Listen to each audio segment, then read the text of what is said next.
Here it is, episode 61 of I Know What You Watched last week, and I am joined by my dead wife, who is reanimated. John's had enough of me, yeah. Straight to the head. And for this week's horror movie reviews, it's an extra special, because not just bringing you 3 movies as per usual, not just 4 movies, we're bringing you 5 films. You did hear that right. From a particular film series. We're minus the latest film in the series, so we're just doing the first 5. Okay, yeah. And what film series would that be? We are bringing you a review of Final Destination. Which is why I chose this as my costume for today's episode, by the way. This is the first review in the October 2025 series. It is now Halloween season. The 5th happened to be the first day to fall for us to do this review. And so we're going to fit in 4 Halloween specials this month. And it's been the first of them. So yes, Final Destination, or as it's known in China, The Death God Comes. What a great title that is, eh?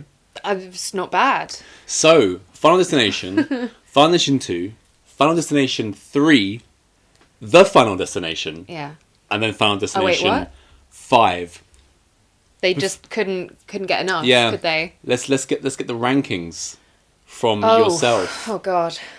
It sounds like you haven't given it any thought. Well, I kind of thought that maybe you were going to do this one differently because no, we're still going to rank them. They all follow a very similar pattern.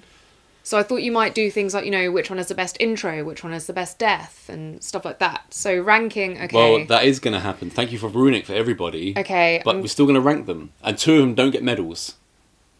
Ooh, and in fact, no, maybe this time we should do this one gets 1 pumpkin, this one gets 2. Yeah. So bottom of the pile. So the most pumpkins is the best. Mm-hmm. Okay, so are we doing 3 or are we doing 5? How many pumpkins have we got to chuck about? Just rank the movies. Okay. So bottom, I will go with... I feel like it's guesswork. I'm trying to recall which one's which. I'm going to go with... I think number 3. Then 2 pumpkins to number 2.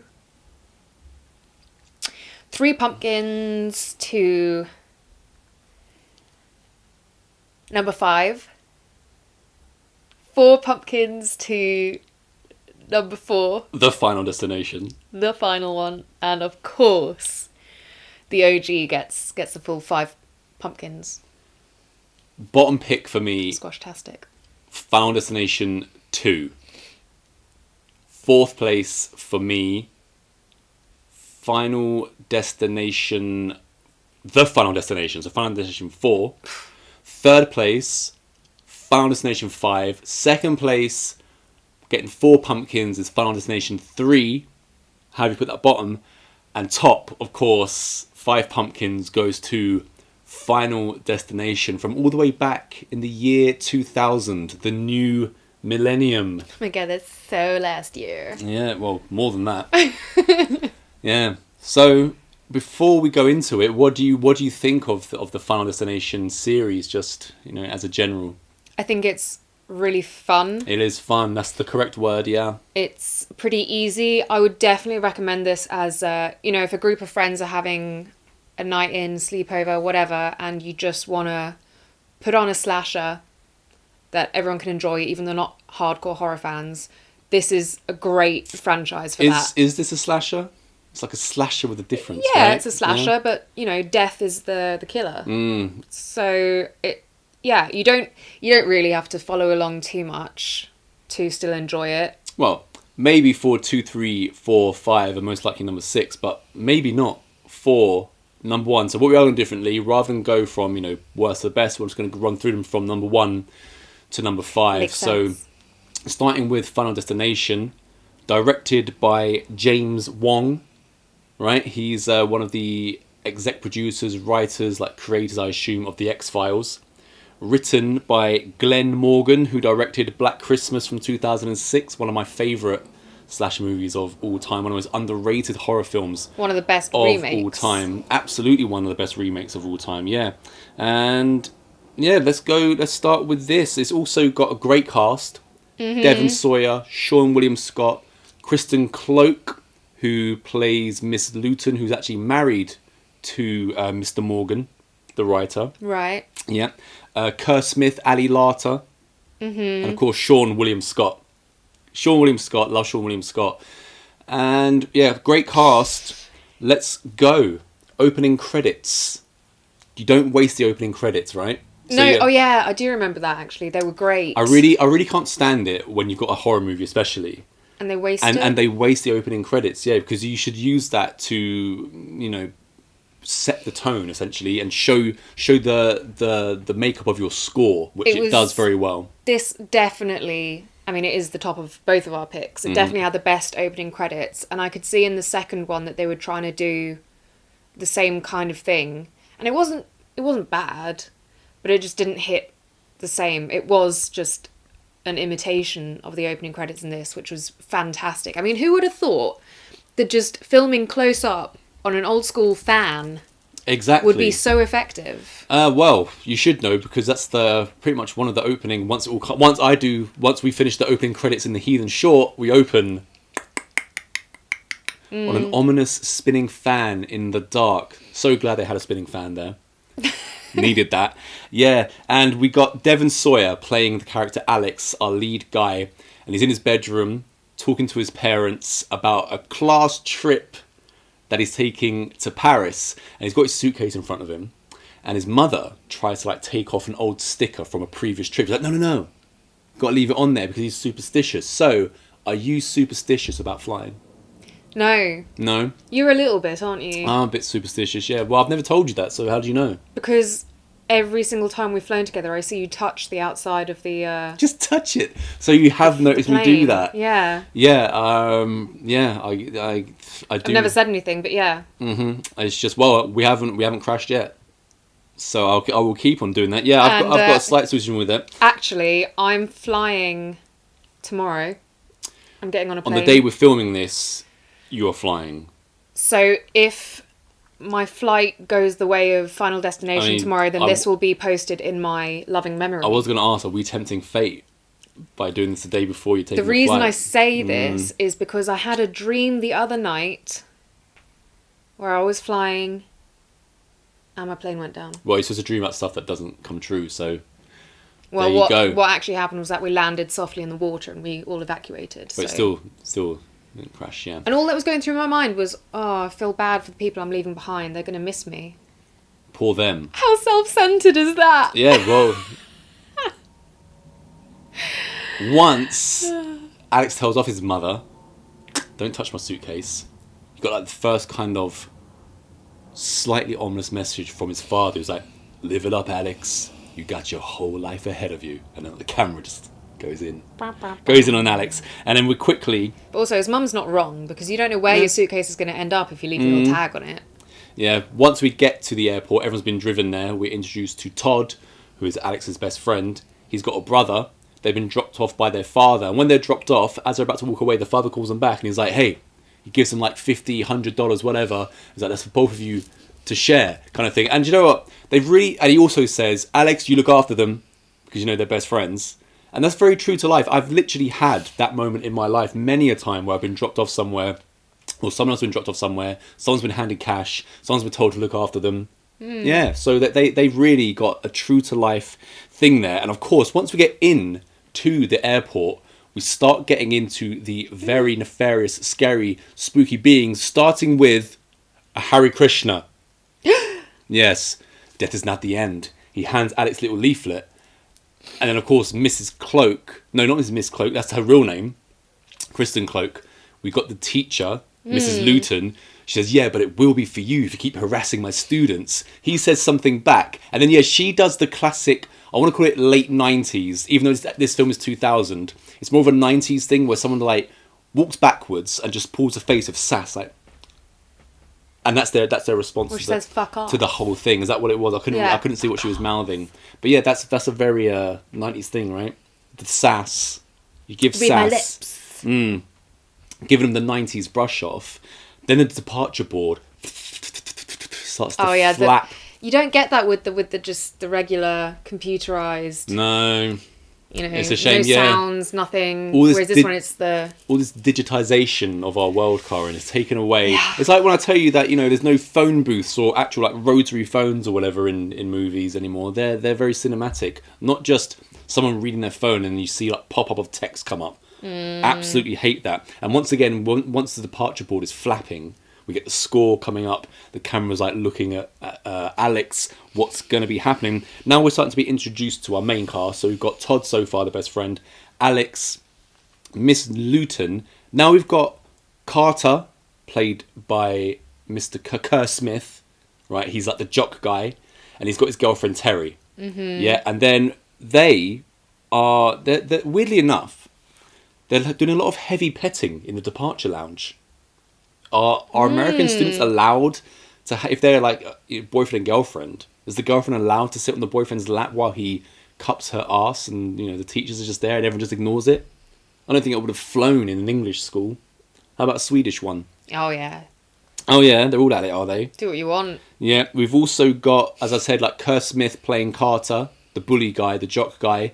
He's bullying Billy, played by Sean William Scott. And this is just an example of Sean William Scott showing his range, because we all know him from American Pie as Stifler, where he plays the idiotic douche jock guy. In this, he's the bullied guy. And then you've also got him in that movie Bloodline, where he plays a killer. Remember Bloodline? No, clearly not. How can you not remember Sean William Scott being a killer? Because I was going to bring up, we watched recently Ryan Reynolds in the remake of Amityville. Yeah. He normally does, you know, the quirky comedic roles. Sean William Scott is also very much known for that, you know, road trip, role models, all that great stuff. And here he is doing this. And in Bloodline, yeah, he plays a killer. I was thinking to myself, yeah, I thought Sean William Scott, he's got real chops because I believed him as a killer more so than Mr. Reynolds. I loved this iteration of him, this character, but the character without him wouldn't necessarily be that special. Originally, Billy he was written as an overweight character, but then he came in to read it, and he was just rewritten, because obviously we know he's in shape. We've seen him before, so he's got kind of like baggy clothes. He's pulling off all of the physicalities of being a bullied guy as well, but it's done in a comedic way too. It's not like he's bullied like Stand By Me. You know, it's a bit lighter. Clearly, he's a bit, you know, he's a bit daft and stuff. He's like, so-and-so said this. Is that going to happen? Yeah, we'll get to that. Also, so we're now kind of introduced... I'm sorry, we're doing ABC of this entire film. No, we're going to... If you just wait, you'll see. So we've been introduced to kind of all of our main characters now. And as I said, when Todd and his brother are dropped off and his dad gives him money and says, you know, look after him, Alex. I said, that's true to life. What's not true to life, I found, is your best friend coming up to you and saying, hey, why don't you join me for a dump? I just assumed boys did that all the time. Yeah. No, in real life, it's girls that are always weirdly going to the bathroom together. They don't together. go to shit together, I can guarantee that. I bet some of them do.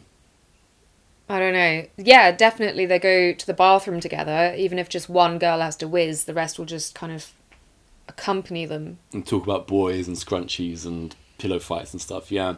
So sure. Do you appreciate Todd's advice to Alex? Look, if we're going to get on a plane, there's two girls we might have crushes on over there.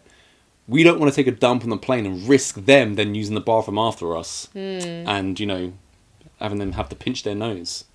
Is it good advice?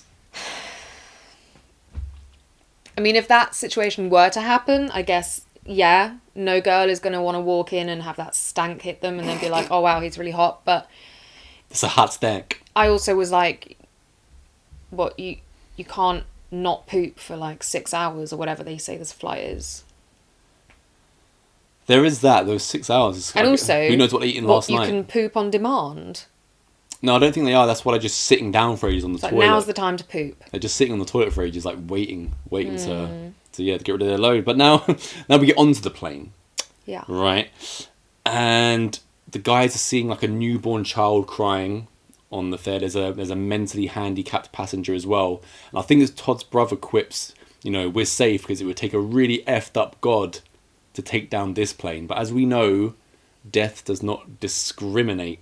So once they're on the plane, Todd is trying to sit next to one of the two girls that he's got a crush on. They're not having it. One of them goes to ask Alex. Alex just gives up the seat. Todd's not happy. Alex did the right thing here because they're going to be more like, oh, he's such a nice guy. Right, so there's also, advice. Todd did a bad thing there of being like, oh, I need to be in the aisle because I've got like a condition. They'd be like, ew. Yeah, he's not helped himself there, has he? No, that is not what you want to say. I'm not sure that he's thinking on his feet very well. So Todd doesn't get to sit next to his crush. So instead he's got to sit next to Alex, Devon Sawa. And, Alex is like kind of sitting there. He's pushing the button, putting on the aircon because we're about to go in to the premonition. Yeah. Also, once we see the consequent films, it, as I said before, follows pretty much the exact same pattern in all of them. Literally. But this one... Just literally. I think, the first time you watch it, when you don't know what's coming, the way that they do it, so they film it as if this is genuinely what's happened, and it's not for quite a while, basically until everyone's been killed off and our main character's gone as well, that they then pull you back and you're like, oh, this was a premonition. Mm-hmm. So I really enjoyed the way that they did that, because you're left like, what the fuck? Like, what the what? Where is this film going? What am I going to watch now? And you're like, oh, I see. Yeah. Yeah, so the premonition is, like I say, excellently done. Of course, he wakes up from the side. The premonition involves, right, because we don't get to see the actual thing happening. Right, so the premonition is...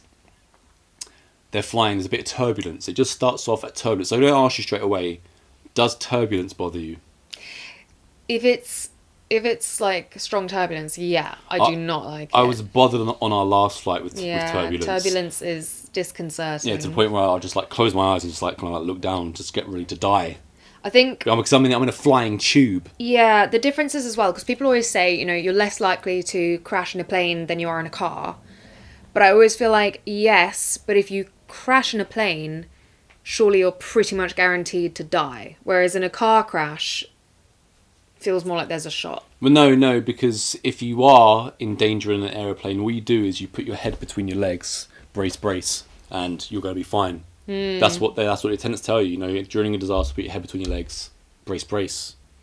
It's like stick your head in the sand. So it's clearly that people aren't doing that when the plane's going down. So Alex is having this premonition of disaster, and we'll get this turbulence, get the oxygen masks become released, and then at first the flight attendants are like, no, it's fine. But then they're all freaking out as well.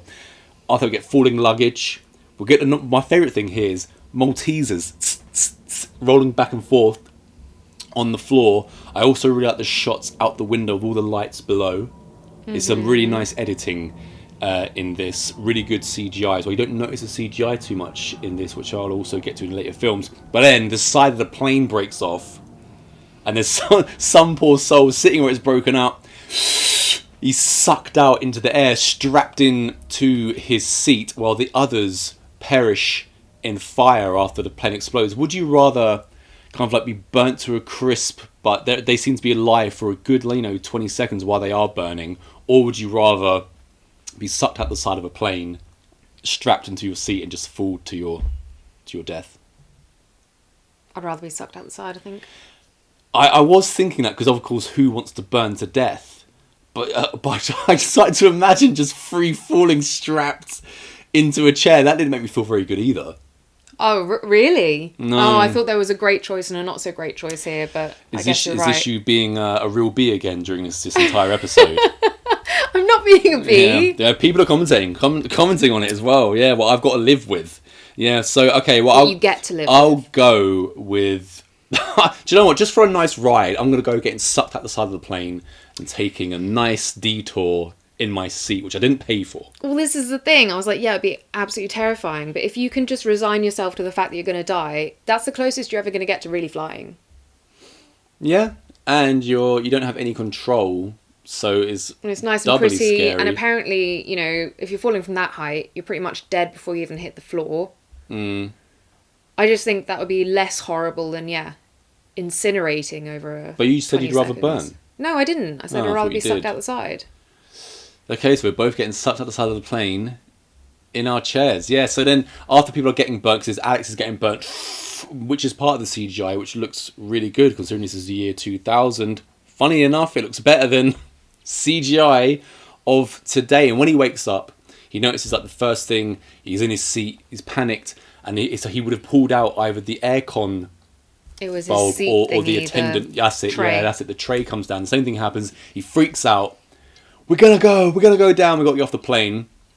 Carter, the bully's not very happy. He gets mad. But then we got Clear Waters or Clear Rivers. I can't remember what her name is. But her name's Clear, played by Ali Larter. She notices. Name. Well, apparently it's named after James Wong and Mr. Morgan's assistant. Apparently her name is Clear. And they just added Rivers. I don't think Rivers. I don't know about the Rivers. I only know about the Clear. It sounds kind of like a Native American name, doesn't it? Yeah, very calming. But yeah, I always just thought she was called Claire. Yeah, and unlucky for Billy or / Lucky, while everyone's getting chucked off the plane because the people are fighting now, Billy's just come out the toilet and he gets caught up in the whole thing and he's also chucked off and he thinks, I'm not going to get to go to Paris. And I wasn't even doing anything. And the two teachers also get off. Mrs. Luton and the man teacher who's just speaking French during the whole entire thing. How annoying is that, by the way? And well, that's what you do. I remember when I had my first German class in school, Mr. Nunnally, he didn't speak one word of English during the whole hour. That's how you do it. Yeah, but they're at an airport in America, and even over the intercoms and stuff, it's all in French. It's like only the French would do that. Wow, there's a lot of hate coming out of you. You can also tell them not to worry because Paris is overrated. Our main cast, maybe not in 2000, maybe now. I mean, now it's a dump. Jesus. But our main cast are now off of the plane. But unfortunately, both the teachers are also off. And they plead with the security guy, one of us has to be on the flight. We can't let all of these students go to Paris, without any supervision. So, Miss Luton's about to get back. But it turns out there are still two on the plane because, when they're doing the news report, they were like, there were 4 teachers. No, as in... Oh, right, as in teachers. Well, maybe that's... There were like this many students and 4 teachers, so maybe technically there were still 2 there. The amount of students compared to the amount of teachers then is what they were saying. But yeah, well, good catch there then. You should write to Mr. Morgan and be like, look, love Black Christmas, love Flanders Nation as well, but... Right? So, obviously, Miss Cloak says to the man teacher just speaking French, you go because this is your thing. Essentially handing him a death sentence. There's more fighting in the waiting area with Carter coming at Alex and Todd and vice versa. And the girl's been like, guys, just stop. And we've got Billy just standing at the window. He's like, there they go and here we stay. But then, boom goes the plane. So I already have to say here, when you see the way, in fact, pretty much through all the films that, they do eventually get got, I would pretty much always choose escaping the initial disaster and then getting got, because the initial disaster, unless you're literally the first person to go, because in most of them, there is a terrifying build-up, which takes quite a while, and then still a really painful ending. Whereas at least the way that most of them get picked off afterwards is usually quite quick, unexpected.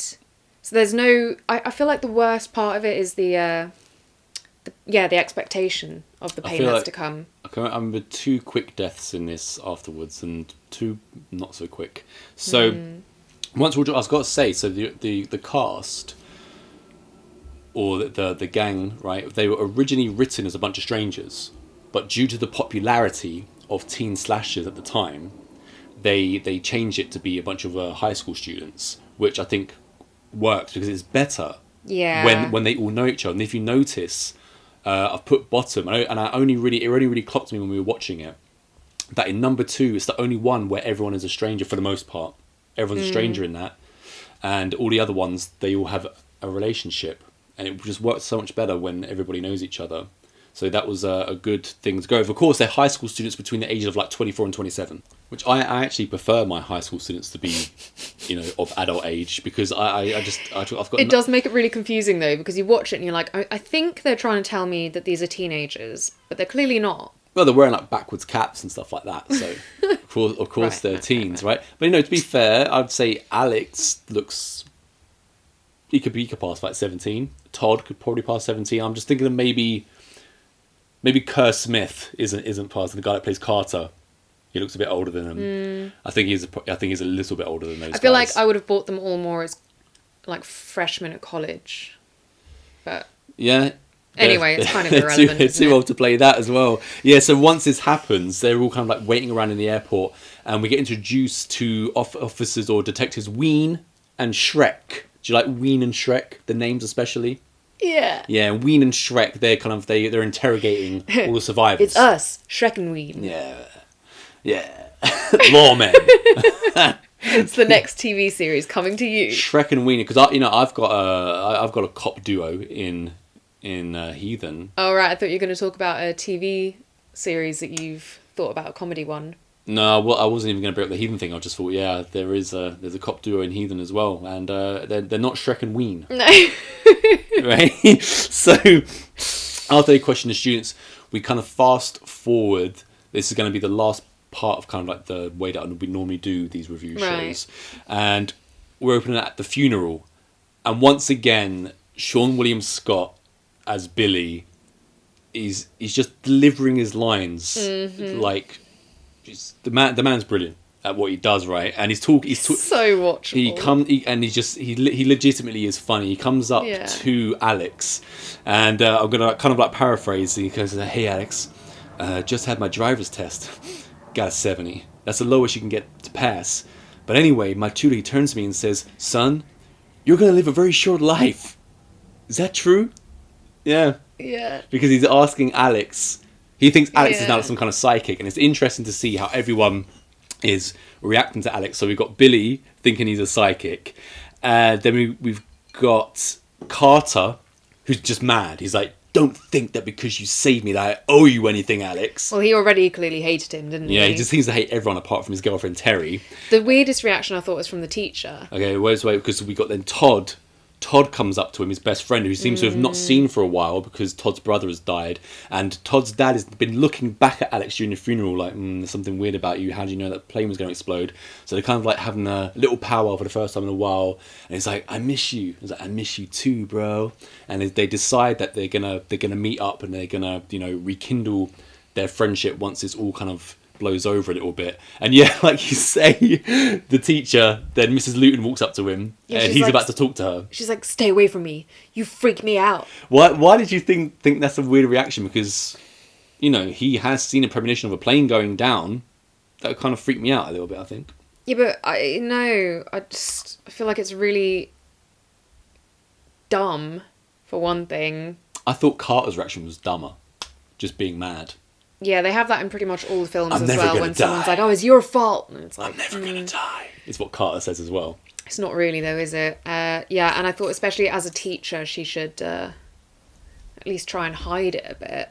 So even if she thinks that there's something strange about. Yeah, definitely. But in her defense, she's going to be packing up and leaving town pretty soon. She's not going to be sticking around. As far as Alex with being her student, that's over with. Yeah, but she's still just being unnecessarily harsh to a much younger person, so I just don't get it. You're unnecessarily harsh to me on this show, so maybe you should relate to No. Your idea of me being unnecessarily harsh is when I question or do sarcasm of any kind. Do not question me. Exactly. If it was the other way around, there would be no one commenting. I question you because, like I say, when we look back, I'm always right and you're always wrong. So let's move on. Right, so now, like we say, I like to when we do Final Destination, we're going to talk about the intros, and then once we do that, I'm going to go to the death. So we're going to go through Death 1, and what we get for Death 1, unfortunately, it is Todd, his best friend, and he's in the bathroom. Yeah. So what do you like about this one? Because, let's not say what it is straight away. It's kind of some kind of build up. Otherwise, I'm just going to have to take over completely. So he's in the bathroom doing what? Shaving? He's kind of preening. Yeah, he's kind of sticking scissors up his nose and clipping his nose hairs and putting stuff around his eyes and stuff like this. You know, things where you're expecting something. Yeah, because go wrong. when you're in Final Destination, the genius of it is that anything in the world could be your demise, including nose clippers. Yeah. So, but it is great that the way that they kind of like build up the tension just to always a guy keeping you on edge, clipping his nose, keeping you on edge. Yeah. So we've also got. Yeah, so he's got a razor blade. So he's got a razor blade. Yeah, straight away. Yeah. He's got scissors up his nose, and then I've noticed that, and it starts with this, that death likes to take the form of liquid in a lot of times, and it starts in this one. It's kind of like it's coming from the toilet, right? So it's kind of like blue a leak liquid of some kind, and it's coming. It's like making its way across the tiled floor towards Todd, and he is like, unaware of this. And at the last minute, it's kind of like moving away from it so he doesn't slip. Things like this, but then. Unfortunately for him, he does slip on it. And somebody's been drying their delicates above the tub with a thin line. Gets round him, and obviously he can't just stand up and get out because he's squished some like conditioner or something into the tub. So he's flailing about. Thing is getting tighter and tighter around his neck. I thought that was pretty brutal stuff. Yeah, it was hard to watch almost. Pretty horrendous. Yeah. But I still had that slight thing that I always have with horror movies where I was like, yeah, I understand he can't like stand up and he's slippy and whatnot, but I still feel like he could have maneuvered his leg over the edge of the tub and moved from there. And yeah. Well, he's in panic mode. You know, he's got this, like you say, this thin wire. What's great about the kid as well is when they go up to his eyes and. They go bloodshot. Yeah. That's a really good shot. But when he is kicking about his legs, there is something about choking in movies when you're being hung, not so much hung by someone, you know, the gallows, but when it's an accidental hanging, there's something about kicking legs against things which rubs me the wrong way. And that's unfortunately that's the end of Todd. So now Todd and his brother are gone. I'd still probably choose that over being incinerated after turbulence and shit like that, though. Do you know what? You're having quite a potty mouth this episode. We're going to get called up by YouTube, and no one's going to see this because of all the potty mouth. Then we get quickly... Somehow, we got like Alex and Claire are together outside. Billy's riding his bike outside. It's like he's running outdoor cafes. Then, you know, out of nowhere comes Carter with his girlfriend Terry in his muscle car, playing Nine Inch Nails. And he's like, every Carter gets out, it's like, hey, what is this? Like some kind of mini reunion. And I think it like starts on someone again, like Billy or Alex. This time Terry's had enough. She's like, look, I'm not going to stand around here talking about if and when we're all going to die, and you're just going to keep beating people up. And she walks out into the road and poof comes the classic bus annihilation. Do you like that one? For this one, yeah, it's fine. Absolutely. Been done to death however... that's exactly what I was about to say. This is not the last time in this series of films that we see this death, and I feel like all the other ones, they're like, oh, we've done that once. We need to like think of something really interesting and cool. And I sometimes even I'm like, how did they even come up with this? Like that is crazy and very entertaining. But then they seem to always just every now and then be like, I don't know, I've run out of ideas. Let's just have them run over. Got another parody of it in the same year, 2000, of Scary Movie. Yeah.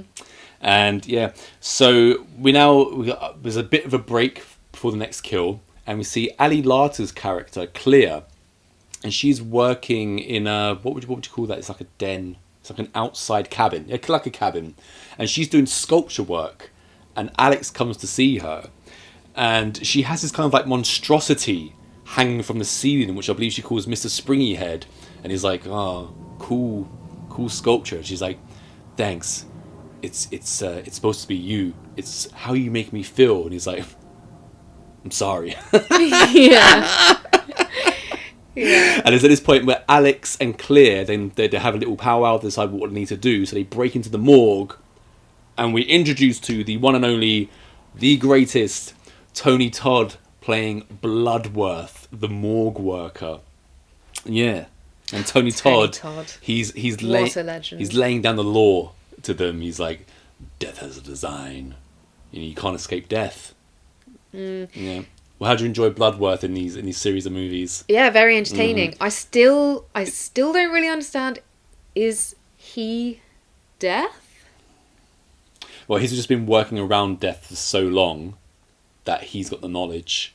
And I also don't really... I feel like he's a real character. I don't feel like they ever actually kind of explained, which they normally would do in like sequels especially, where these premonitions are coming from. Because, you know, they always say, so we get the first major premonition that saves a bunch of them. But then we also have a recurring thing of the main guy, so in this case, Devon's character, Alex, he gets like a mini inkling before most of the deaths, doesn't he? That something's going to happen. It's not so much... Apart from, I think, at the end, which when he goes to rescue Clear, all he does is work it out from what Bloodworth has told him. Because after this, Alex goes and he traces the seat plan to see who would have died, because Bloodworth has told him, you've intervened. So now death has jumped to the next person and it's going to come back around, essentially. So in this one, you don't really get him having other premonitions. Only when you get into later sequels that the person's just like, oh yeah, I had another premonition. Oh, I just had another premonition. But I thought it was like he gets like a bit of like a newspaper clipping that flies and he's like, yeah, but that's not so much a premonition. That's not him thinking. That's but him getting clues. Yeah, I know, but that's what I'm saying. He still gets little things. Well, you've got to get the movie going. Okay, my point was that they never really explain who is sending these, especially because I think he says it, and then in some of the other films they're like, oh, ever since it happened, you know, I feel like there's someone with me, but it's not a good presence. And I'm like, so are you telling me that death is with you, giving you premonitions to stop other people's deaths? You are thinking way too hard for a teen slasher movie, Karen. You're just thinking way too much. So, now that he's been schooled by Bloodworth, Tony Todd, about what's happened here, the skipping of someone dying, he goes and he gets the seat plan. He's sitting at home. And while he's sitting at home, I think it's at this point as well that an owl comes outside. He's like reading a magazine at one point and an owl comes outside. And so in some cultures, owls are, you know, they signify death coming.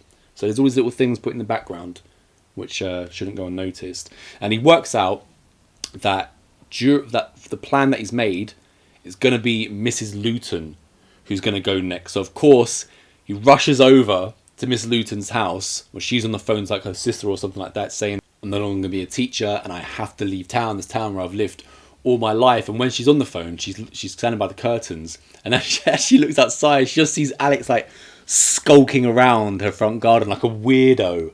So of course she calls Detective Shrek. But yeah, he doesn't do himself any favours, does he? Just by skulking around outside there. And then when Shrek shows up, he finds Alex pretending to like tend to her tyres. So like, oh, I thought they were flat, kind of thing, which is a great excuse. So then Shrek takes him in, but that is not going to help Miss Luton. Remember how she goes? Yes, sort of. Right, let me. Yeah. Okay, yeah, no, you go. So we get. She's done. I know how she ends. I don't know how she does this thing, which I've already brought up before as a pet peeve when we did the Poltergeist remake, where she brings out a mug and she pours in some vodka into a mug, not a glass, into a mug. Well, actually, what she does first, which is why what happens, is that she pours some hot tea into the mug, then gets freaked out by the image on the mug and is like, nah, screw that, I'm going to have something harder. And it's the sudden change from the hot to the cold. Cracks. Cracks the mug. Yeah, and it starts dripping everywhere. It's kind of thing, I've never had a dripping mug or something where I haven't noticed it, or it just missed me every single time as to not get me splashed. So we'll let that go. Now you're being pedantic. So I just said we'll let that go. So we get the dripping vodka, and she's like dripping all over her computer, old school computer, and we go into the computer, we see it's all like bzzz, bzzz, bzzz. Yeah, it's all like getting shocked up, and of course, when it starts to kind of explode, a glass shard goes into her neck, which is pretty grim. It's just, but she's still walking going around the house. Yeah, she's still off, and then she gets into the kitchen, and this bit I found really annoying. So she's left a kitchen towel. A fire has started as well. Right, yeah, I thought so. A fire has started. She left a kitchen towel on top of that block of knives that people have in their kitchen. The knife selection, yeah. And she's lying on the floor, wounded. And she's like, oh, I'm going to go for this grubby kitchen towel to staunch my wound, I assume is what she's thinking.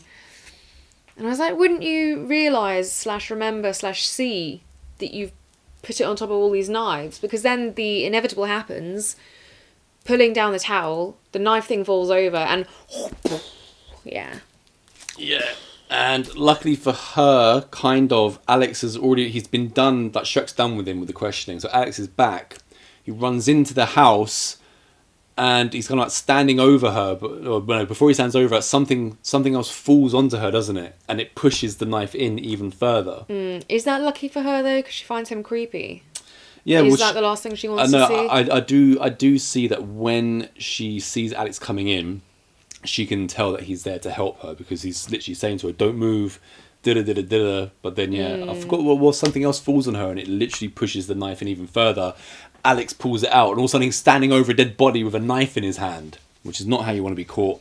And as I said, the house is on fire, so he's got to get out of there quickly. He legs it out, and once again outside, Billy's just riding his bike again. He's always riding his bike at the most inopportune moments. And he's like, "Hey, Alex," and he's like, "Ah," and then... So yeah, the production actually built that house right in the area, and the local neighbours and stuff didn't actually want to put it down because they loved the house so much. It is quite a nice looking house. I was thinking to myself, we'll get to something similar in number 2, but I was like, wow, on a teacher's salary, you're really getting a real... Oh gosh, like, especially as a single... No, not yet. Don't bring up number 2. That's I'm what not you're going going to do. to. All right, I was then. about to say, yes, I agree. There are multiple times throughout these films where I was like, wow, I assume this person is doing their job out of pure joy for it because the house they're living in indicates that they are doing very well for themselves. Yeah, and while she is around the house, I believe that she puts on John Denver, who himself died in a plane crash. So that's all done for purposeful reasons. Once that happens, we are now quickly... Yeah, she's gone. Number 4 now... train tracks. So all of the rest of our people, they kind of like they reconvene together. So we've got Claire, we've got Alex, we've got Carter, and we've got Billy. And Claire is basically saying we need to keep Alex away from the cops. So you go hide out in my dad's cabin in the woods, right? So they're all weird sculptures. They're all in Terry's. Terry's the drug guy, right? Carter. Terry is his girlfriend who got hit by the bus. Yeah, Terry's a girl. So they're all in Carter's car, and Carter's kind of being like, well, hang on a minute, if you're right and you're telling me that we're all gonna die anyway, then I want to take control of my death myself. So he starts pushing down on the accelerator in the car, and he's kind of taking his hands off it, and the other 3 are all panicking and being like, don't do this. And then lo and behold, he does pull over, but he pulls over right over the top of some train tracks. What I love is before we get to the train tracks, and we've already been informed at the funeral that Billy has just passed his driver's test. So he's like sitting in the back of the car. Oh, just yeah, it's like this talking head. He's like, "Hey, go the speed limit, and remember, no turning on the right." Yeah.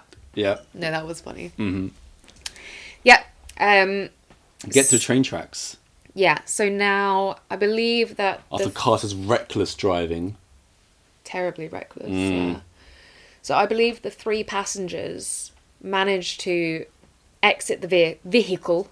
And Carter is still in there, and he's like, well, I'm going to wait for the train, essentially, right? But then train is coming... And he's apparently had a change of heart now. He realised, actually, do you know what? No, I don't fancy being smashed by a train. I don't really not give a crap as much as I'm making out. I do, yeah. But death has its designs and has made it very difficult. So his belt is stuck. The door won't open. Yeah. He can't get out. And so Alex is selfless. But before that as well, we've got Billy's hand going, "It's coming, it's coming!" About the train. Yeah, Alex is selfless, like you say. Yeah, and again, he did have like some kind of premonition that the belt would snap, which is why he keeps going at it, and eventually he does pull Carter out just in the nick of time, of course. Yeah. Yeah. And when he gets him out, we've then got like Billy's freaking out. He's like, "You stay away from me, Carter. you're the next one, you're going to die, I know you're going to die. But no. What happens? Yeah, a bit of signage that was on the tracks. Signage. Gets whooshed across the air by the passing train and slices his head in half. Decapitates poor Billy, and that's the end. Yeah, that's sad. Of Sean I William wanted Scott. Billy. Yeah, we want Billy to survive, considering that, you know, a few of them survived towards the end. Because now that we've got rid of Billy, you know, it's happened enough now that Alex, he decides he's going to kind of like live the safest life. He rigs the cabin up. And he's sitting when he sits down for every meal, he's like putting gloves on, and he's eating out of cans. That was so funny though. He put on those thick gloves just to open a can and like have some cold tuna or whatever it is. Yeah, I love that. And you might be right here, because he kind of how does he then know that Clear is in trouble with the live wire and stuff? Well, like I said, he does get some kind of... It's not the same as they do... Like, in each film, they have a slightly different way of doing it. Mm-hmm. And in this way, it's not like he sees it like he did in the very first one. It's a much more original way than, like you say, because earlier on the piece of paper flew into his hand and said Todd and stuff like that. And yeah, so I don't remember what it is with this one, but there is something that happens. Because again, even all his safety work almost doesn't help, because, you know, he always gets a fish hook to him and stuff. And yeah, the fish hook's good. But once again, fish hook can kill you. Something gets him out of there, and once he gets out of there, he's been pursued once again by Ween, Shrek, and some of the other cops as well. They're trying to stop him because they've been, staking him out and stuff like this. Which, by the way, I enjoyed, and I think that some of the consequent films miss is the police presence. Yeah. Because it seemed more realistic to me. They're like, well, yeah, why is this guy always around when people die? And you're right, because they still have interrogations and stuff in the other movies, because as you previously mentioned, it's pretty much literally the same thing happens in the rest of the movies. But yeah, Alex, he manages to get to Clear's, and I do love a live wire. Bzz, zzz. I mean, those things... Because it's alive. Those things are scary. Yeah. You know, a scary live wire. There's also, we also get, it's just like... And Clear's got a dog, which I was very grateful that it escaped. There's also like, there's use of the wind in this as well, isn't it? It always like sweeps across when something kind of bad's going to happen. And I think they continue that throughout them as well, don't they? While Clear's in her car, this live wire is going batty.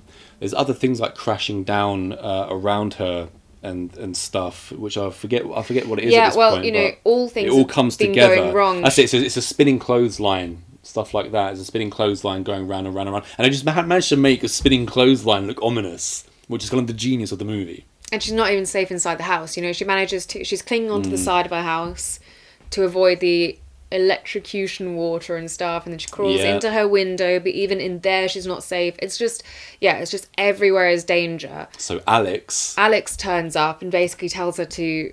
Well, at first he's like, stay in the car because the rubber tyres are protecting you from the electric current. Water. Yeah. And then he says, rather than both of us die, I'm going to save you. Yeah, I'm going to take one for the team, exactly. So he goes and grabs the live wire and is like, when I do that, obviously you skedaddle.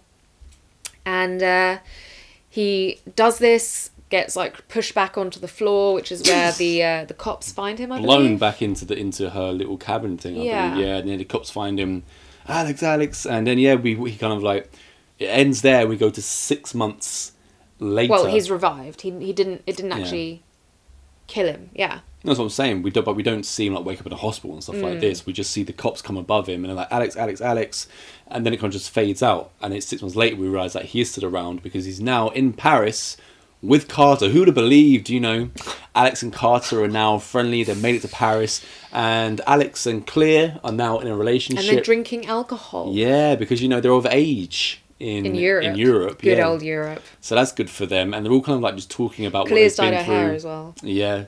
Is she blonde now? Yeah. Technically, Adi Lata is blonde in real life, so Yeah, but I thought that was really funny. I think they're like trying to do this thing because she's all like weird and alternative during the whole thing. And then she gets with Alex and, life is good. So now she's blonde. I was like, really? Okay. Can't a girl just change her hair colour without being judged as to what it's for? Yeah. So they're all cheersing around their nice little Paris cafe. But once again, the wind is about to change. And Alex has noticed this. Gets a funny feeling. He gets up, he tells them both to stay where they are, because he has another slight premonition. He's looking around. He's seen like people unload a truck and stuff like this around this theatre. He walks off, and I guess that stuff starts to go wrong again, doesn't it? You know, all these electrical faults are happening once more. Yeah, I think it's a big like sign crushes him against the wall, or Carter gets got. The insinuation basically is that it's not over. What I thought you were going to do is explain all the electrical stuff that was happening just before this giant sign from the theatre comes down and crushes Carter. But we leave it there. Crushes Carter, and we end the movie, and we're kind of like given the inkling that probably Alex and Claire are still alive. But what a great movie! I think it's. Well, I thought we got the inkling that they were both about to be off, though.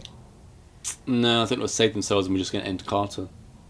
But so that I was right, really, doesn't it? Because I've got the right inkling because I'm correct. But yeah, this is a movie disliked by critics. Right, yeah. Disliked by critics. So what are they thinking? Actually, it gets a 0 from some critics. So this is clearly a 0. That's crazy. I understand that it's not one of those films that's like, oh, look at this thing in society and how how can we change it? But not every film has to be. Who wants to see a movie that's look at this and let's change society? That's pretty lame, especially the way that it's done, so on the head. This movie is original and unique, right? And you can kind of say it's a slasher, but the slasher is the world, and it doesn't have a killer to immortalize like a Freddy, like a Jason. You're not gonna if you were to buy the figurine of death for Final Destination, it would just be like an empty plastic bit. And some cheap. bits of live wire and stuff like this. No, but it'd be an ironic one, so they would still charge the same amount of money. And I was gonna say, so it's not Mr. Bloodworth. We don't know. Mr. Bloodworth is Mr. Bloodworth. We don't know how or when we're going to go, and pretty much from the moment you're born, the world is out to get you. Really, this is a bold movie. It's inventive. It's kind of scary. It puts you on edge. And it's fun. So to have all those 4 things come together is it's quite a feat. It's not easy to have all those things come together, because when they get serious, it does get serious. I'm thinking, again, Todd in the bathroom. That's not a nice death. And just the build up to him, putting the scissors in his nose and stuff like that. And they do great stuff like that in the sequels too. But I've mentioned before, it's everyday objects turn into like machines of death, and it turns like your life into a high wire where any wrong step, and that is the end of you. And again, it's ostracizing the one person who has the ability to potentially help as well. I don't think this film gets enough praise. It's not. It's so original and inventive. It was actually, as I mentioned, that James Wong and the writer, Mr. Morgan, they also had something to do with the X-Files, as I mentioned. This was actually a spec script for an episode of the X-Files. Not the entire thing, obviously, but it was going to be an episode of the X-Files where someone is stalked by death, and then they found the set, and it's like, no, we should put this into a movie. And I say James Wong does a great job of directing, and the reason I bring him up, I'll bring him up later, because he also directs number 3, which was my second choice. Right? So the original... the person they wanted to direct this movie originally was one of my favourites. Take a quick guess. Horror guy. I don't know, because I don't know if you're being serious or ironic. Clive Barker. Oh, okay. They wanted Clive Barker to direct this. I don't know if he just turned it down or just didn't have the time or whatever, but would you like to see a Clive Barker directed film? It's never going to happen now. But I could imagine Clive Barker doing this. It would be a completely different vehicle, you'd think. Yeah, I mean, if Clive Barker was doing it, I also can't really imagine it being the school students and stuff. That if Clive Barker was doing it, it makes more sense the way it was originally written, where they're just kind of random strangers. Somehow, yeah. Yeah, so you're a no to Mr. Barker then on this. I'm not a no, I just think it would be a completely different film. Well, I am a yes to James Wong though. Great job done. If you think about the opening premonition, all the, how great, that really does blindside you, like I say, especially the first time you watch it. You all know what to expect now, so it doesn't have the same effect. But yeah, to do that in the way it's done, superb. So let's move on to number 2, which is my least favourite of the 5. It always has been. When I first saw it, I didn't go back and watch it for a long time. Then I did, and I'd realised that I hadn't seen this particular death for a long time. I was like, oh, that's why, because it's in number 2, which I never watch. And when we watched it again, recently this week, it proves me again that is my absolute least favourite. Anytime I want to watch Final Destination, I doubt I'll ever put number 2 back on. It's not your bottom pick, though. I think it's your second to bottom, wasn't it? Yeah. This one, Final Destination 2, 2003, so I had a little bit of a wait. We've got Ali Larter returning as Claire. Yeah. Tony Todd is also in it. Apart from that, everybody is new. And you mentioned, the opening of the first one. Yeah. The opening of this one I still think is good because they've got the media pundits, the news, talking about death. And it's probably the best thing about the movie apart from the arrival of Tony Todd later on. And yeah, so we've got the opening is our main character Kimberly. She's in the driveway and she's talking to her father, and then her kind of like sexually promiscuous friend turns up. Oh wait, is this okay? Yeah. And starts talking about condoms, whips, and chains, and the dad's like, yeah, who the hell? Yeah, stop being potty mouth. Talks it's very unladylike in front of their friend's dad about stuff like that. I was like, that is really weird. It's not even the end of it, because when Kimberly carries on talking to the dad, her sexually promiscuous friend then gets into the car. She's like, come on, let's go and pick up the boys. I'm horny. And then the dad again is like, ugh. And then Kimberly gets in the car and is like, don't worry, mister, I'll look after her. It's like, well, that really puts me at ease, Miss Condoms, Whips and Chains. But you were right. Who the hell talks to their friend's dad like that? That is so weird. It's bizarre, and it only seems to happen in Hollywood American movies. It makes me feel like there's... Doesn't happen in European movies. Like she's been abused or something. Oh, getting real dark. Yeah, now. no, but that's... I'm like, surely no normal person would talk like that. We now get on... Casual. We get onto the road, Kimberly drives off, and she has her friend talking about whips and chains beside her, and in the back, she's got 2 guys, one stoner guy and some guy who's kind of bland who I barely remember. Yeah. And when she's on the road, she gets a phone call quickly from her dad saying that, her transmission is leaking. That's the first kind of thing we see. Now, while she's on the road, we introduced slightly to other guys. So there's a guy called Rory who's like the rocker guy who's like sniffing coke in his car. Yeah. And we get Isabella, who's the pregnant woman. Mm-hmm. And we also get Tim with his mum. Yeah. Yeah, remember Tim with his mum? Evan, who's like he drives up with his muscle car and is like, right, he's there. And we get Kat, who's a smokes a lot lady. Mm-hmm. And Eugene.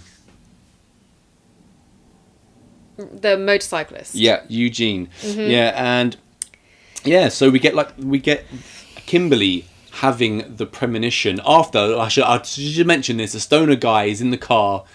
He's burning up. He looks out the window. A biker pulls up, and he gets flashed a nice big pair. He's like, titties! Mm-hmm. But that's the last nice memory he's going to have. Those were some tartars, though. I found Kimberly quite annoying. Same here. I don't like any... The cast, from the first one to this... It's night and day, isn't it? I mean, the charisma of everyone in the first one, Ali Larter, Sean William Scott, but Devon for me, Sawa, this still isn't Kerr the Smith. worst one, which I think is partly why... I think I put it second to bottom. You I did, put the next one bottom, because that cast annoyed me even more. But back to this one, we get introduced to all those characters you just mentioned, who are in their vehicles. They're all going, along the highway or whatever it is. Yeah. And there's a point where, after the phone call from her dad... Kimberly then sees like flashing red lights that indicate that something's obviously wrong with the car. She's like, oh, I think I should pull over. And her friend's like, don't be stupid. There's nothing wrong with the car. Just calm down. Well, she's horny. She needs to get to the whips and chains and I condoms. was like, this is one of the things that annoys me about Kimberly. She's like, yeah, okay. I was like, no, there's clearly something wrong with the car. Just go... and get it... I mean... So you've never been a rebellious, carefree teen, have you? who's just like, oh, let's just forget about this transmission fluid. No, I've never been the type to be like, oh, I know we should do this, but my friends just said we shouldn't. So, oh yeah, no, you're right. So when she... Throw some cojones. While she's driving around, in front of her, she has a truck which has a bunch of logs strapped to it. And the logs break free and cause carnage on the highway.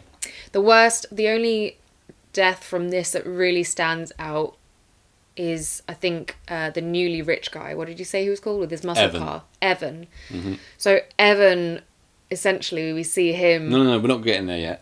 You're moving on. So when we're on the road with these piles of logs, and all the carnage is happening left, right, and centre, and like you get someone... There is one good death, like the logs like...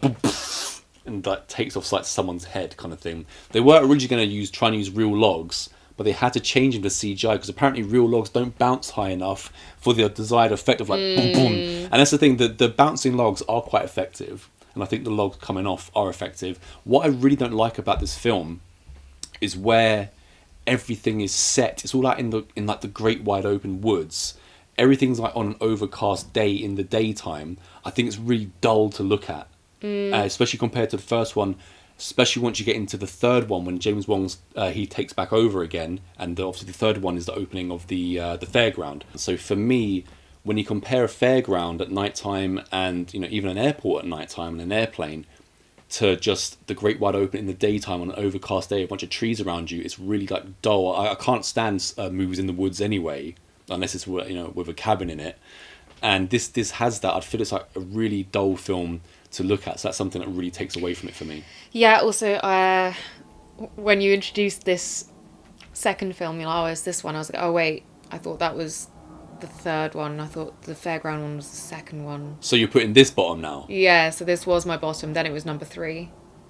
Right, so this is both our bottom pick is what you're saying? Yeah. Right, yeah, so I also just found, like, of all the disasters that happened right at the beginning. Right, okay, so...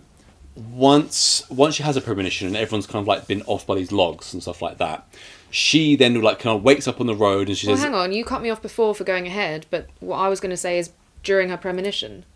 Oh, go on then. I was going to say that Evan, the muscle car guy, in the premonition, gets burnt up in his car, and Kimberly can see him from her overturned vehicle, and I thought that was pretty horrendous, so I felt good for Evan that he avoided that death. Yeah, it didn't end too well for him though, did it? Yeah, so once Kimberly has her premonition and she wakes up, she decides, I'm not going any further, I'm just going to park in front of everybody so that no one else can move onto the road. And that's when we get introduced to Sheriff Thomas, who's also on the road, and he gets, Kimberly comes out the car, they're talking, and while they're talking, she's explained to him everything. Her car gets hit, so her 3 friends are now toast, and we move Didn't see that coming. Into the film. But so now, opening of the first one with the airplane, opening of the second one on the highway. What's the winner? We're going to play Winner Stays. Come on, Airplane. Of course, Airplane. We're going to play Winner Stays On. So Airplane is currently winning. So yeah, it moves straight on to the first kill, which is Evan, who has won the lottery. He's won a cool $250,000. And he's coming home with some frivolous purchases. Can I also just interject? When she's done that thing where you said, where she's parked her car across so no one can move and everyone's getting annoyed. On the one hand, I'm like, if she'd done that intentionally to stop these people from getting killed, then she's finally grown those cojones that I wanted her to. But I don't get that feeling. Instead, I feel like she does it in such an annoying way of just like, oh, I'm having a meltdown, so none of you can move. And it's like, well... Yeah, we've moved from the first one where, I was sad when Billy died. I didn't want Todd to die. I didn't want anyone to die, really. I liked them all. In this one, I'm just like, just die. Just everybody die. So we get Evan, like I said, he's won the lottery. He's coming home with his frivolous purchases, which straight away I'm like, death isn't going to like this. You just won $250,000. You should be investing it in better things than a new watch and a diamond ring.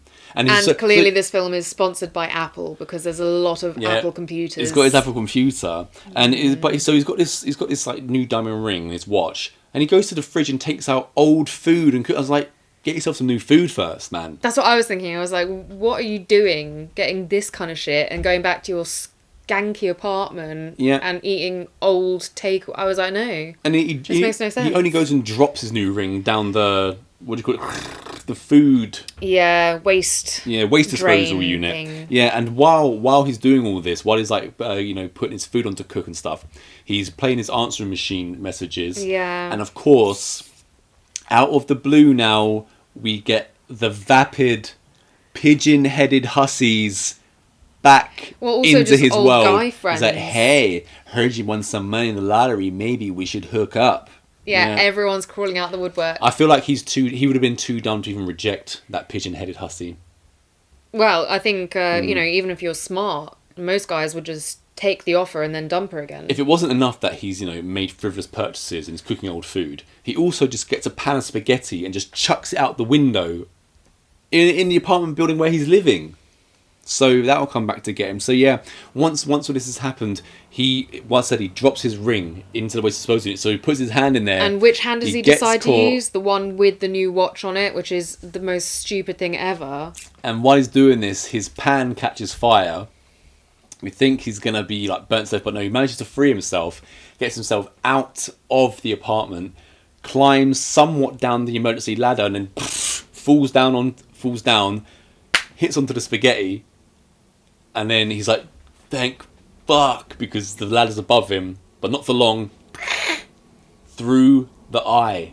See, that was the kill where I was thinking to myself, why haven't I seen this kill on Final Destination for X amount of years? Yeah, I quite liked that one. Yeah, it's the one highlight of the movie apart from Tony Todd. Again, it's that thing of like, you think this is going to kill him, you think this is going to kill him, but no, he escapes, and then it's like, oh, he's safe now, and then boom. Yeah, pretty much anything to do with eyes in Final Destination is always good. Yeah, so that's the end of him. And we now found out that Claire, added later, she's committed herself to a psychiatric unit. And I've also noticed at this point that the script is a bit dour and the film was a bit bland. So I think it's Kimberly. Did I say Kimberly is our main one? Mm-hmm. She now goes to see Sheriff Thomas, and she's having loads of premonitions, right? She's like the premonition queen. It's not like Devon Sawa in the first one where they say we have his little things that happen to him. She goes to him and she says, "Did you see that? See what? Pigeons. Pigeons. They're gonna be attacked by pigeons." Like this is not a good script compared to the first one. Pigeons. Not good. And this is when we now get death number 2. Tim at the doctor, little Timmy. He's being taken to the doctor with his mum. Dentist. Yeah, he's a dentist. Yeah, definitely. And the pigeons are flying into the window constantly, which is very distracting. There's also building works going on outside. The fish tank is faulty. Yeah. The dentist leaves him strapped to the chair with like that. I'm having dental work done, and there's this thing above him, and like this fish thing falls into his mouth. Yeah, it's one of those what are they called, like wind chime type things that's supposed to like entertain you because you're just staring up at the ceiling. Dentists sometimes put like pictures or something up there. You would think he's too old to be entertained by, so this is clearly for a toddler. This thing that's going around because Tim's what? 14, 15? Yeah. Let's say 15. I'm going to say 15. Luckily for him, though, he doesn't choke because the dentist comes back in and takes the thing out of his mouth.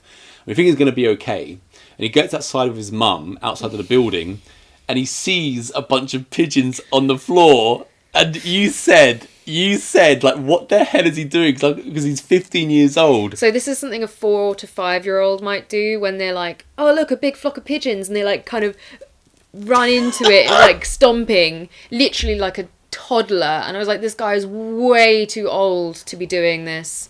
Way too old. And then isn't it like some of the construction work or something? A giant pane of glass comes down flattens and him. crushes him in front of his mum. Crush nuts hard that day. Yeah, crush nuts hard that day. But yeah, the 15-year-old boy charging a flock of pigeons is something. Maybe it was all that gas and air that he was getting. Yeah, all that gas and air that he was honestly, having. I was like, what? Yeah. What? Now, what? At this point, Claire decides to leave the psych ward because I say she's put herself in there. Kimberly went to visit her and was like being a real biatch as well. She's like, oh, you're just selfish. You could help us. I was like, that's not the way to get someone to help you, is when it? your life is on the line, I think most people would be selfish, but Claire is not that kind. It's more like a hat now. It's like we're wearing a knife as a hat. Oh. cleave maybe my that's why head you're still so alive. Wait, this isn't real? Yeah. So, but Clear is selfless, and she gets herself out of her little safety hole. And apparently, you know, I guess we do see in her padded cell thing that she's still been putting time and thought into what's happening. Yeah. When she does release herself, obviously she does go and see Kimberly, and Kimberly, Clear, and Sheriff Thomas, they then go to the morgue. And out comes Tony Todd in this great entrance where it's a red background, loads of smoke, and a bricked archway, and out he comes with his victim on his gurney. And what's great about it, you know, he's doing the same thing he does in the first one. He starts giving him the spiel about what's going on here, but the guy that he's got on the gurney has a nipple ring, and we just see now and again like Tony Todd like pulling at his nipple ring. That was grim. Even though you know the guy is dead, you're still just like, oh, that's gotta hurt. Yeah. he makes the point that there's a baby, an unborn baby, which has put the plan out of whack. That's what he thinks, or someone else thinks. Yeah, I don't think Tony Todd says that. His character, Mr.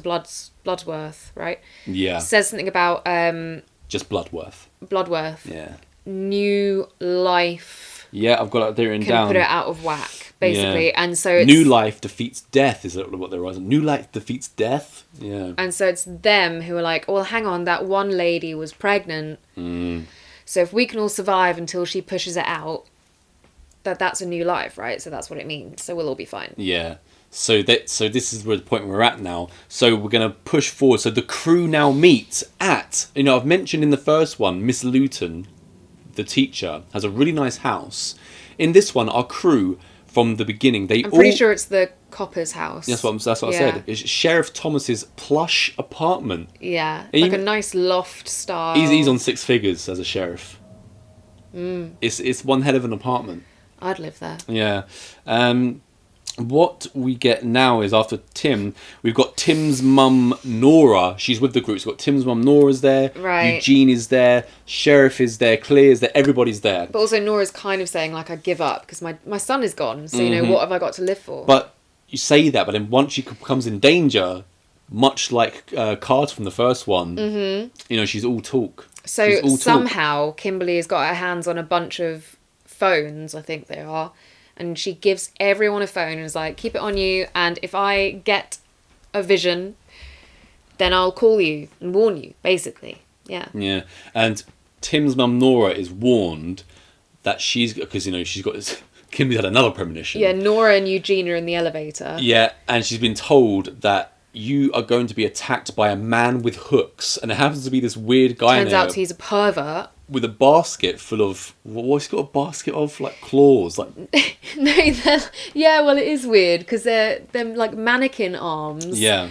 But a lot of them have like the claw thing. I was like, how many stores use mannequin with claws? Like say, this mannequin claw man is a perv because he's been sniffing Nora. This freaks her out, gets her into trouble. She somehow gets her head stuck in the elevator doors. And everyone rushes to come and help her. And her body's on the outside. Yeah, her body's on the outside, but fortunately for her, she becomes decapitated. And Did you say fortunately? Unfortunately for her, she becomes decapitated. Or maybe fortunately, like I said, she wanted to go.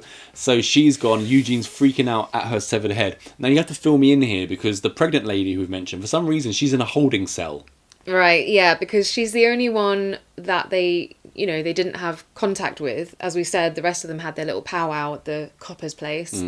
And she is also the one who's supposed to bring the new life in that's going to save them all. So the policeman has put like a thing in the police system, I think, saying that the vehicle is stolen.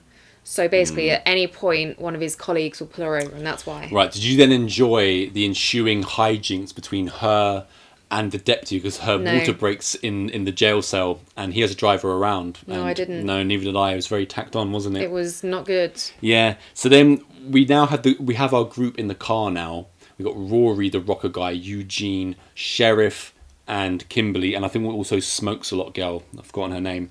And they all start thinking about they're all connected to the victims of Flight 180, because Eugene is a teacher. He's like, oh, I was going to be teaching at their high school, but I got pulled out 2 days beforehand. And then sheriff is like, oh yeah, I'm the one that was called to the accident of Billy being decapitated, and I scraped his head off the thing, yada yada yada. And what else was there? Smoke's Not Lady was on the bus that killed Terry, and Rory was in Paris tripping bars and sipping lattes when he saw this giant sign come down and take out Kerr Smith / Carter. Then the car crashes because they're all talking while they're on the highway again. There's a lot of that in these movies. And Smoke's Lot Lady, she is trapped in, I think she might be driving. She's trapped in the driver's seat, and behind her, a pole has come through her headrest. So some guy comes along with the jaws of life to get her out, and she's like, "Can you be quiet with that thing?" He's like, "Oh yeah, I'll just put it on quiet mode." Smashes the car, and then the airbag comes out. And pushes her head back onto the pole. That was a pretty good death, to be fair. Yeah, that one was pretty good. And quickly after that, but the problem again is with this, what I said afterwards, we're now into the next death. It happens like instantaneously almost. Somehow I think there's more crashes on the road, or the wind picks up, and there's this like wire fencing that comes towards Rory, and it cuts him up. It cuts him up, goes through him. Now the problem with this is happening. The backdrop is him with the forest on the overcast day in the daytime. They're on a farm field. It's not good to look at. It's not interesting to look at. I thought it was lame, but because that's a good death, but it was completely taken away by the background for me. Right now, pregnant woman. She once again, Kimberly's got a premonition that pregnant lady is in trouble, and a nurse is going to kill her, and the baby is dying. But then. So now at this point, Eugene is now in the hospital. He's on life support.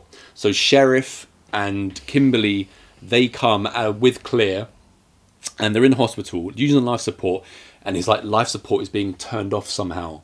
Yeah. And he can't reach to get it be turned back on. But then they're like, "Oh, she had the baby. Everything's gonna be okay." His life support gets turned back on, and Kimberly has another premonition, says that actually pregnant lady doesn't count. So we haven't quite worked out. Yeah, it turns out pregnant lady never died in the original. So Eugene's room then explodes with, I believe, Claire in it. So that's the end of Claire, it's the end of Ellie Larter's character for the entire franchise. So they're dead. Kim then has this concept. She's like, I have to die to save us. So she steals an ambulance and drives into a lake. Which actually she'd had a premonition of. So she's like, oh, someone's gonna, she was like, oh, my hands, they've got the cuts now from my premonition. And, all the, air scent thingies, refreshers in the ambulance. So she's like, oh, this is it.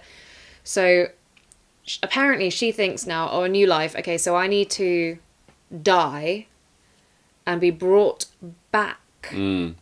And she kind of is, so she's drowning. She's driven into the lake. But here comes heroic Sheriff Thomas. He jumps in after her. The kind of the classic thing where he's on one side of the window pane, she's on the other, just looking at each other. And next thing you know, she's being brought back by this person called Dr. Kalaragian or something like that, who she thought was going to kill pregnant lady and the baby. Brings her back. Everybody's happy, at least, Sheriff Tom and Kimberly are happy.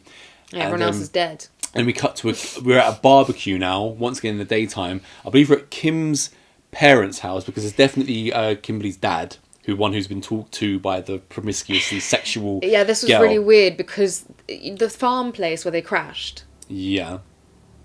The farmer and his son are there. Yeah, the farmer and his son are there, as is Sheriff Thomas. And they're all just having a barbecue, and they're just having a talk.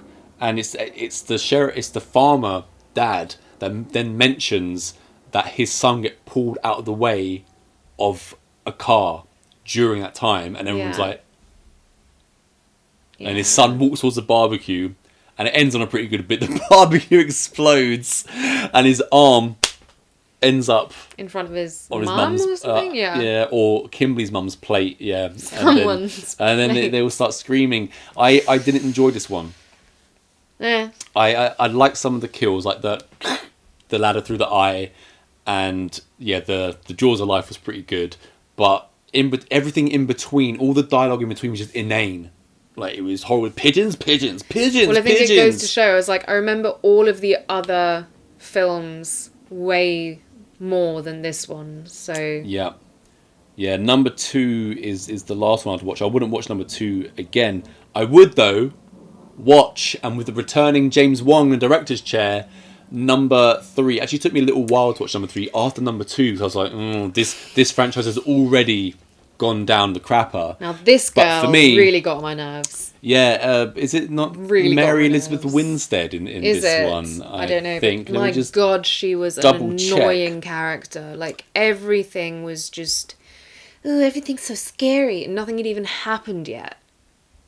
No, I didn't. I couldn't handle it. Wow, so you wrote her off pretty much straight away. Yeah, Mary Elizabeth Winstead as Wendy. Now, we've got 5 movies to get through, so already gone for a while, so stick with me and we'll get through this. So the opening of this, as I was saying, fairground roller coaster opening. Compared to the second one, this is so much cooler. Way better. So much cooler. So they use the credits really well again. We've got the opening credits and we see the kind of machine fortune teller who's like, We also get the merry-go-round, which whoa! We get the merry-go-round, which is somehow managed to make it look freaky. It's just horses going around slowly at night time. We also get a freak show advertisement board. That's a nice touch. A tilt-a-whirl and a high dive dipper. Now we're introduced to our main 4, or we think they're going to be our main 4: Wendy, Kevin, Jason, and Kerry. And what you notice straight away is that Jason and Kevin, they're very touchy-feely with each other. Yo, dude, bro. Constantly. Yeah, they're quite excited. They're hiding something. They could well be hiding something, especially Kevin, because, Kevin survives. What I like about this movie, right? So we've been introduced to these 4. This movie challenges you, right? It challenges you in ways that I haven't seen other movies challenge you, because this is the 3rd installment, and Kevin's going to survive the whole premonition stuff, right? People have probably seen this movie. Doesn't matter. Kevin, he is sitting down on the bench with the other 3, and a girl, Stacey's walking past. He's got his phone, and he does a little bit of upskirting. So he's committing an upskirt crime in front of his girlfriend, I might add. And I think they're exes, but yeah. No, they're about to be exes because she's going to dump him after. True that, yeah. Yeah. So, do you like being challenged like that? Because what happens is Kevin survives, and after the main premonition on the roller coaster, we then have to kind of like root for Kevin, even though he's an upskirter. I've never had that before. He's also noticing, because also the 2 girls, they're not too bothered that he's upskirting. They're kind of saying, Stacey's going to be a victim with that camel toe picture, so you better delete it, kind of thing. And Kevin then points out that there are thongs on show across from them, where these 2 ditzes are playing the, fill up the clown's mouth so that the water balloon gets big and pops. So I do like a hero who's upskirting and pointing out thongs hanging out. You don't get those kind of heroes in everyday movies. He's not even the perv of the movie, technically. Well, he's not supposed to be anyway. So that's, what is it called, Drayton? No. Who the hell's Drayton? I thought that was the guy who's like a couple years older and he still comes to this thing and is filming everyone. So once we see the thong and the upskirting, right, we then are informed that Kerry says she's going to be breaking up with Kevin after school. Maybe it's because he's not upskirting her. Maybe upskirt your girlfriend. And then I thought we were supposed to be keeping a pace on this. So let's leave the upskirting. No. You got to do the opening and then the kills. Spend some time on the opening, then the kills. Right. I'm actually one that spent time on this review, yeah? So maybe if he's concentrating on upskirting his girlfriend, make her feel special instead of Stacey. They get up and start walking around again. And Wendy bumps into her kind of underage sister, Julia. And she's like, what are you doing here? She gives her the finger. Not very nice younger sister. Now we're at the test your strength bit with an actor called Texas Battle, aka Lewis. And he's, what we got here is a bizarre name. Is not a real character. What we have is the token black character. This film is, I believe, 5 years after Not Another Teen Movie, when Dion Richmond plays the token black character in that, and he says, look, I'm just here to say damn shit, and that is whack. And that is essentially what Lewis does throughout the entire film. But do you know what? It's not even just in this film. In every single one of these Final Destinations, the black character, and I say the because there's like normally just one, at some point says, there's some bullshit. That's some bullshit. I'm not kidding. Yeah. I was like... Really? I think actually Nathan in number 5 doesn't get this treatment, which is refreshing, right? But so for God's sake, Lewis, when he's doing it to test for strength, he's like, "That's what I'm talking about. I'm the man. God damn! I've never seen anyone act like this in real life ever." So anyway, that's our introduction to Lewis, and now we get a cool bit where our foursome, they finally come to the ride. They've all come to ride Devil's Pike. Remember that? Mm-hmm. And we don't actually get Tony Todd in this movie, unfortunately, as Bloodworth, but we do get him as the voice of the devil, which is built in front of Devil's Pike. Pretty cool devil. Yeah, definitely. I'd go on that ride. Yeah, and also this is at the point where I've written it's all so much more interesting to look at. Then number 2, now we're introduced to not Drayton, but Frankie Cheeks. Oh. Frankie Cheeks, and he's got his camera on him, and he's following the 2 thong girls around, and he's like down on the floor, and they're standing in front of the devil. He's like, "Hey, can you just like do this with your hands?" And like, why? Because then it look like you're cupping the devil's balls. And you said he was your favourite character. Did I? Yeah, him and I believe also like Isaac from... You were the one who was loving him, Johnny. Isaac from number 5 or 4 I was your wasn't that favourite. enamoured of this character. I was like, eh.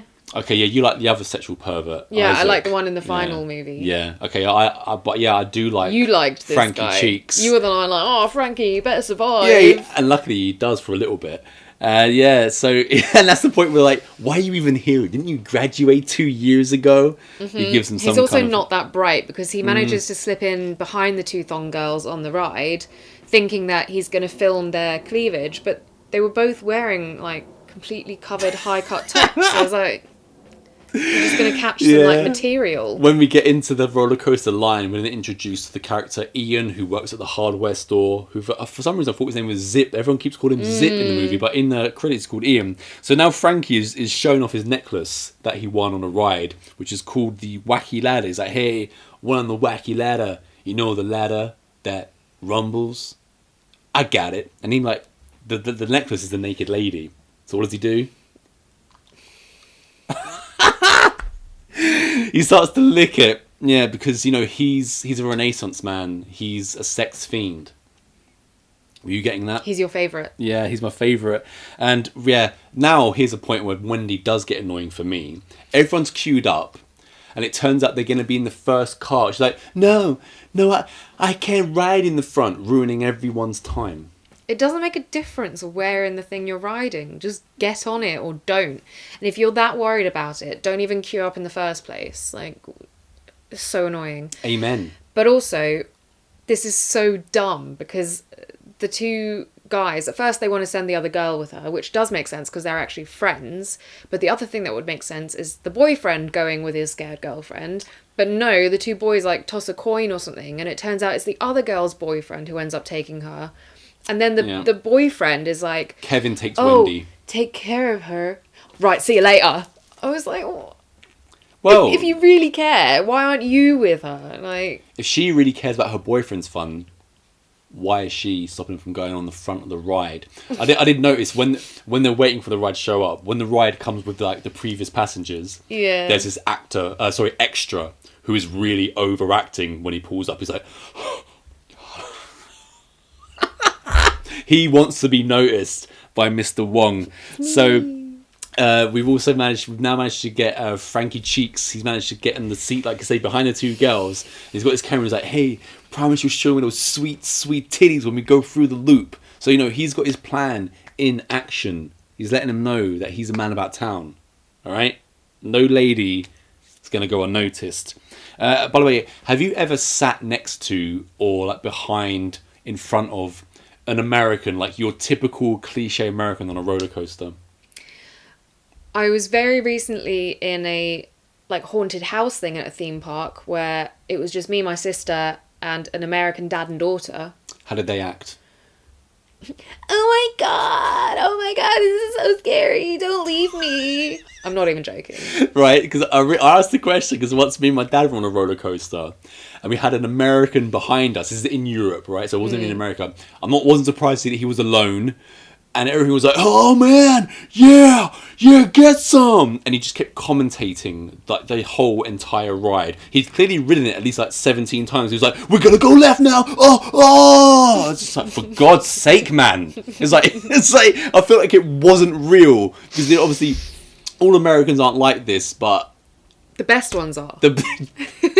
Yeah. So I don't want to be caught behind him again, or in front of him, should I say? Yeah. So I actually found it quite amusing in the haunted house thing because normally I find them quite boring. So that was like once they start, at least someone's scared. Once they then start to ride the roller coaster, we see that parts of the track are not quite connecting, and people then start falling out of carts, bashing against pipes, and people are bursting into blood. Girls knock the camera out, which goes on the rail, which derails them. And... a couple of people are sawed at the waist from something. Yeah. So they're pretty gnarly stuff. And it's, again, a really...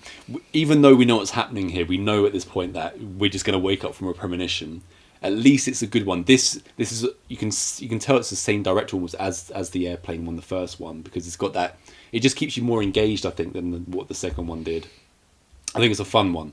I also feel like, again, what the second one kind of lacked, at least for me personally, but which the first and this third one do really well, is that feeling of you are completely trapped. Like, you cannot get off the plane when it's in air.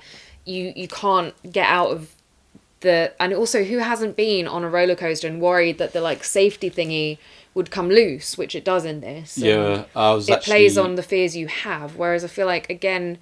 with number 2, with the cars and everything, there's more of a like sense of you still have some control. Yeah, it's a very everyday thing. Obviously, you can go on a lot of flights and roller coasters, but it's not an everyday mundane. It's more of a fear factor thing. It's definitely playing on people's already their fears, I think. So pretty much everyone's wiped out during the premonition, and when Wendy comes to in the cart before the roller coaster's about to take off, she's freaking out, and of course, Lewis... Texas battle, he's like, "Control that bitch, damn!" Of course he has to end it with a damn, because that's what they're all like. This is bullshit. And then the fight breaks out much like the first one, and everyone is then escorted off of there, but except I think she leaves her boyfriend behind.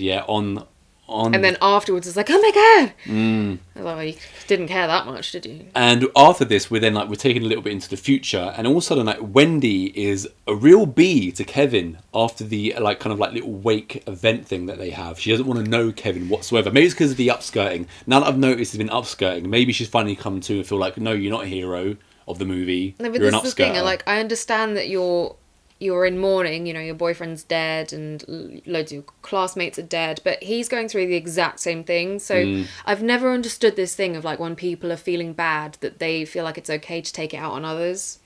Yeah, he then keeps running after her because he then explains to her the history of Flight 180. Yeah, he's been doing his research. But then he still told her, no, F you, basically. And we're then introduced once again to Wendy's seemingly bitchier sister Julie, but they're now bonding. They're bonding because, Wendy's lost a boyfriend. We now get into death number 1. Tanning bed death of the 2 ditzes who were wearing thongs. Did you enjoy the Mean Girl style they were bringing? Absolutely. I definitely did. I thought these 2 girls did a really good performance. They nailed it. And even the guy running the salon who's working there, he did a great job. And I liked the little thing. So the song they were listening to, clearly I was like, there's no way these 2 girls would actually be listening to this. Love Roller Coaster. But, it fits. But I like the little thing of like how they're like jigging about to it and stuff with when we know exactly what's coming. We know what's coming. Yeah, and this is a good death. It's a great one. Sizzling to death in the sunbeds. And again, this is what I'm saying with him as a director, is that he plays on all these fears that people already, like, they're almost like urban legend things, or things that people are like, oh my god, is my plane going to crash? Oh, is the roller coaster safe? Is the tanning bed going to kill me? It's like, I'm pretty sure that can't happen in real life, but it's playing on people's fears, and that's what makes it so... Yeah. Like I said, fantastic. The 2 movies that are directed by James Wong, the first one and the third one, are my top 2 picks. So clearly, I'm a fan of his style. You put this second bottom though. I just find the main girl so aggravating. Okay. And also, I noticed at one point, because she's, as we said, she's really taken all this hard, which is fair enough. But I did notice that she is well enough put together to put on a full face of makeup and like bouffant her hair and all this. So, it can't be that bad. Yeah. Talking of Love Roller Coaster, which the two girls are singing along to, they're singing along to the original. In Beavis and Butthead Do America, Red Hot Chili Peppers did a cover of Love Roller Coaster for the soundtrack. And I had it on CD, and the B-side was by Engelbert Humperdinck and a song called Lesbian Seagull. Check it out. So... So we're actually now at the funeral bit, and Frankie Cheeks is there, and he's looking. We're at a funeral of the two sizzled girls after they've been sizzled to death, pretty grim. And Frankie says if he had seen the humanity of the girls instead of just seeing them as fun bags, then maybe they wouldn't felt the need to deodorize and tan. It's all his fault. Yeah, and once like the funeral is over, we get Lewis. Right, Texas Battle, and he's talking, I believe, to Kevin, and he says, "This is boring, man. At my funeral, bring a PSP or something, so I got something to do." I mean, what do you mean, so you got something to do? You just said when it's my funeral. You're dead. What are you going to do with a PSP? Maybe he believes, and, you take what's buried with you to the afterlife. He's like... Wendy has brought along pics with her of Flight 180, and she's now talking to Kevin about the coincidences and wants Kevin's help now. So she's finished telling him to F off, be like you in the kitchen to me yesterday. Get out of my kitchen. Get out of my kitchen. Johnny, I need your help. Yeah. I was kind enough to return. And so after that's happened, we now get the second death. We're at the drive-thru where Frankie gets his head blended by an engine. Yeah. That was good. That was good. Again, unexpected. Because there's a runaway truck coming towards, and we've got Wendy and Kevin driving in the car. It's not Wendy and Kevin are always together after this. Yeah, we also think it's going to be Wendy and Kevin who are going to be smushed between these two vehicles. Yeah. But no, something happens, and I still don't really know exactly what it is. But and also because before that runaway truck comes and kills that guy, there's a delivery van that's backing into them, so they're like three-way walled in against the drive-through wall. So they're really trapped. Once Frankie Cheeks is killed, we also see his naked lady chain on the floor covered in blood to signify, yes, indeed, this is the end of Frankie, even though we've seen his head blended by an engine. Yeah. So we see Wendy now looking at photos of the fairground pictures that she was taking on her camera, and she's kind of like piecing together how everyone's going to die. So there are clues in there because we see now Frankie Cheeks. He was in one photo, and there's a fan next to his head, is signifying this. So she's working it out, and we now move on to the third death of Lewis. Right. So Wendy and Kevin, they go to tell Lewis about what's happening, and like I say, he's not a real character. He just says stuff like, "You on crack. Both of y'all. This is straight bullshit. It's wrong, dog." That's what he says. I always win. I always win. Yeah, that's how he talks. Yeah. That's how he talks. And yeah, he's doing his little workout, isn't he, on the pull down lap machine, something like that. And they're showing loads of the various dangerous things in this. I did like the guy who just had like two 1 kg weights. He was like Well, when you've got to do like 30 takes, Yeah. Texas Battle, aka Lewis, when he's like talking about I just win on his lap machine, there's like two cutlasses above him which almost decapitate him, but he says, "Look, dog, whoa, I always win." He does one more, but then the machine smushes his head again. Another really good ending to a guy. I must commend though Mr. Battle. He really did commit to the Hollywood token black role with gusto. He really did, He took it. I've just got to mention, right, is at this point now where Kevin says to Wendy that he is all right with dying as long as there's nothing up his arse. Is this a legitimate concern? I don't think that's exactly what he was saying. He's like, I don't want to know how I'm going to go, so I don't want to see my photo. But can you, like, at least just warn me if there's something up my arse? Because that would be embarrassing. Well, he wants to be warned of one thing. I don't mind dying, but just warn me of one thing. No, he still doesn't want to die. He just, But he mentions something up my arse. So he's making a point of it, right? Mm-hmm. I'm right with dying as long as there's nothing up my arse. So now we move on to number 4. Wendy, Kevin, Zip and Erin are in the hardware store. And they're discussing the pattern. right? Zip/Ian, he doesn't believe. He's also a liability with a forklift. Shouldn't be driving it around a hardware store because stuff like this could happen. And of course, stuff does go wrong. Not before he mentions Newton saying that every action has an equal opposite, whatever. Reaction. As an equal opposite, no, an equal and opposite reaction. Yeah, that's the way it is. And yeah, the contents of the shelving start to come down. Everyone's like trapped and things like this. And once again, another cool death. Erin is trapped. She falls back onto a nail gun, comes out and it's behind her head, and she gets like her own arm clamped to her face. It's going all up through her skull. Yeah. Nail gun death for me. I think in this is number 1. Bless you. Thank you. Yeah. Did you like nail gun death? Yeah, you I just said it was really good. And it was also, she gets offed like that, but not before, split second earlier. Did you say what Ian? What did you say? Yeah, Zip. Let's call him Zip. Zip McKinley is his surname, by the way. He gets saved.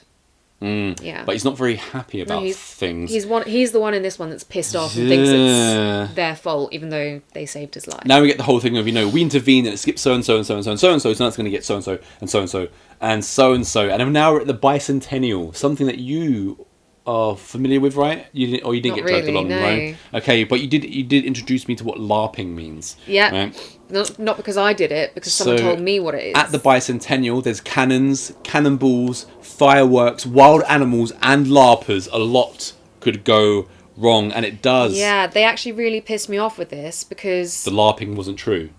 Because they've got a horse there and the fireworks start going off, and of course the poor horse is going to get spooked. It's not an actual cavalry horse, It does get spooked, and Julie gets horse dragged along the floor. Wendy's sister gets horse dragged on the floor. And yet somehow Kevin runs faster than a galloping horse. Maybe there was something up his arse which made him... A firework. Zoom, yeah. And he manages to cut the rope just before she gets dragged into something that will definitely off her. But while she's being dragged, her friend who she's with, she gets impaled by a flying flag and... Because it turns out she and her friend were on the roller coaster. Falls forward onto it, and Wendy's worked this out through all the photographs and stuff. Now Zip is there being creepy because of Erin's death through the nail gun. And he's like, I'm never going to die. You guys are going to die. So what happens? He dies. He dies. He gets smushed by a giant metal sign. Yeah. He's gone. That's far better than, being terrified in a roller coaster that's crashing. Yeah. It's instant. I've got to say, before they get to the bicentennial as well, right? And Kevin has mentioned that, the whole up his arse thing. Wendy then says that, I found a photo of you. And the photo really does look like there's something up his arse. He's like... He's being blinded by the flash. Yeah, judging by the expression on his face, and there could well be something up his arse. So it was a legitimate concern. It's pretty plain, except she's wearing a shirt with a high school name on it, which is McKinley, which also happens to be Ian's surname. So she's like, oh my god, Ian's going to kill me. After all this, we go 5 months into the future. Wendy is on a train, carriage 180, of course. And while she's on the train... Well, wouldn't you believe it? Judy shows up. And then Kevin shows up. Oh my god. And stuff starts to go wrong on the carriage. It all starts to fall apart. But yet, this is a premonition as well. This is also a premonition. Doesn't save her though. But oh no, now I'm awake. And oh look, there's Julie. And there's Kevin actually here. And I can't get off the train. Everybody's going to die on carriage 180. I did like, actually, which... you might not, but I actually really liked the photos being the sort of premonition thing. No, I don't dislike I enjoyed that. Yeah. It's certainly better than the second one, just premonition. Yeah, it's not as good as the first one where you just get bits. No, nowhere near but as I good. did enjoy that more than, because they don't do anything like that again in the following two. Yeah, I think this is the second best one, like I said. I enjoy a lot of the kills. The cast is better. Apart from, if you don't like... Open mouth, she just ruined it happy to me. girl. She was so annoying. Yeah. Ugh. So we move on to part 4 of the saga. Final destination for the final destination. Because it was You didn't do the knockout about whether funfair or aeroplane. I didn't. I'll do it now. So, funfair on the roller coaster or aeroplane. It's a bit tougher, isn't it? It is tougher. I think... I'm still going to go with the aeroplane, though. So winner stays on with the aeroplane. Yeah. It is tough because, like I was saying, the opening on number 3 is so good, I think. It's so fun to look at, but the first one is just... It's executed so unbelievably well. And there was no one there that annoyed me. And, yeah, I don't really care about annoying characters once we get into, like, the third one, at least. Because we know what to expect here. We just want everyone to die, I suppose. So winner stays on. We're sticking with the plane. Number 4, 2009, opens with a bit of Shine Down and Devour, and we are at a NASCAR circuit with Hunt, Nick, Laurie, and Janet. And Hunt has a binocular flask filled with Jim Beam, your favourite. Yeah, and we got also in the crowd we have the one and only Krista Allen from Baywatch Hawaii, and she's with her hubby and her 2 kids. And because it's so noisy, she decides to cut a tampon in half and stick it in her kid's ear. I don't think she's even cut them in half. She just takes 4 tampons out. You have more tampon experience than I do. I will take your word for it. There's also there a racist... And the guy is like, that's a lot of tampons for one lady. Maybe it's like... You've got to be prepared, though. Yeah, riding the crimson tide. Can't be easy. So there's also a racist there. His literal character's name is Racist. Is there with his wife. And George, security guard, played by the one and only Mykelti Williamson from Forrest Gump. You got lemon shrimp, you got fried shrimp, bub shrimp. That's all I have to say about that. So everyone loves to see Mykelti Williamson. There's a lot of douche attendees at the NASCAR, you know. And we had the premonition, which comes from the guy Nick. And yeah, Krista gets impaled by an engine after being trampled by the crowd after everything starts going wrong. A mechanic gets his mouth impaled by something giant.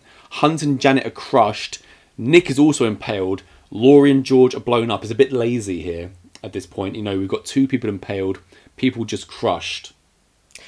Okay, so you say this is lazy, but I'm going to say right now, this was my favourite. This is my second bottom. Of all the consequent openings.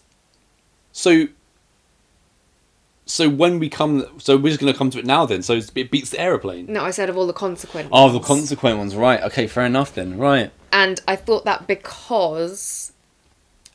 You know, in keeping with what these films are, which is essentially just giving you... What's the word? Not experimental, but out there deaths. This was the one that really explored the most of like the individual offings in it, because I feel like with the other ones it's like you see one person sucked out and then it's like everything's done. What I didn't like about the premonition, as I just mentioned, is like I say 2 people are impaled, so it's like, oh, let's just get 2 people impaled and let's just have something fall on top of 2 of them. And what I also noticed about the tyre, but that comes after the premonition. That's real. But I thought that happens... No, that happens in the premonition as well, yeah. Okay, the tyre is a good one, but also the CGI is way more noticeable in this opening scene than any of the other 3. And I'm like, why is it more noticeable now in 2009 than what it was in 2000, 2003, and 2006, where they kept it pretty much well under wraps? Yeah. In this one, when the roof falls on 2 characters, Hunt and I believe Janet. Yeah. What can I say? I still really enjoyed this opening. I'm not saying I didn't enjoy it. I'm just comparing it to the others and saying it's getting a bit lazy now for me. Well, maybe that's part of what I liked about it, was that it was laziness. More like just more embracing the like, right, let's just give the people what they want. Just, you know, lots of deaths. Once Nick has had this premonition, so Krista Allen has been killed in the premonition. Once she wakes up, she manages to escape with her family. And we also get the racist outside, but his wife is caught inside. And Mykelti Williamson as George, the security guard, he holds him back because, you know, the place is on fire or whatever. And the racist guy kind of blames him for not letting him to go back inside and get his wife. And while they're standing outside, the mechanic guy who was sitting there, he's also outside with his wife. And it becomes to say that Nick had a premonition, and mechanic's wife is like, "What the are you talking about?" And yeah, from the distance, his tire is flying through the air, and it explodes her head, and she's just then on the floor as a full body, apart from her head, which is just a pile of goop, and she's twitching. That was really good. Yeah, I enjoyed the whole racetrack. Yeah, so then that is then we then get our foursome sitting on a table, and they're like, Thank God being given a second chance. Let's be thankful and make the most of it. And given that this is Final Destination, we're now at a memorial for the dead. Haven't seen that before. And the racist is there. And he says some naughty words to George. So we know he's going to go straight away, because he blames him for his wife being kept in the burning NASCAR arena. And then Krista Allen comes along, and she's thanking Nick for saving her and her family. And they've tried to tone down her, you know, her raw sexual appeal, but they failed. You can't tone it down with Krista Allen. Yeah, she just has it. So let's move on. Death number 1. Racist with bum fluff goes to George's house. Yeah, he's gonna lynch him. Yeah, he's gonna put a burning cross in his lawn, and yeah, lynch him. But Death's not having that. We get an ironic song, "Why Can't We Be Friends," covered by Smash Mouth, not in this version. And yeah, instead, his truck, when he's like putting this cross in the lawn, his truck comes, it starts moving itself. Goes off, yeah.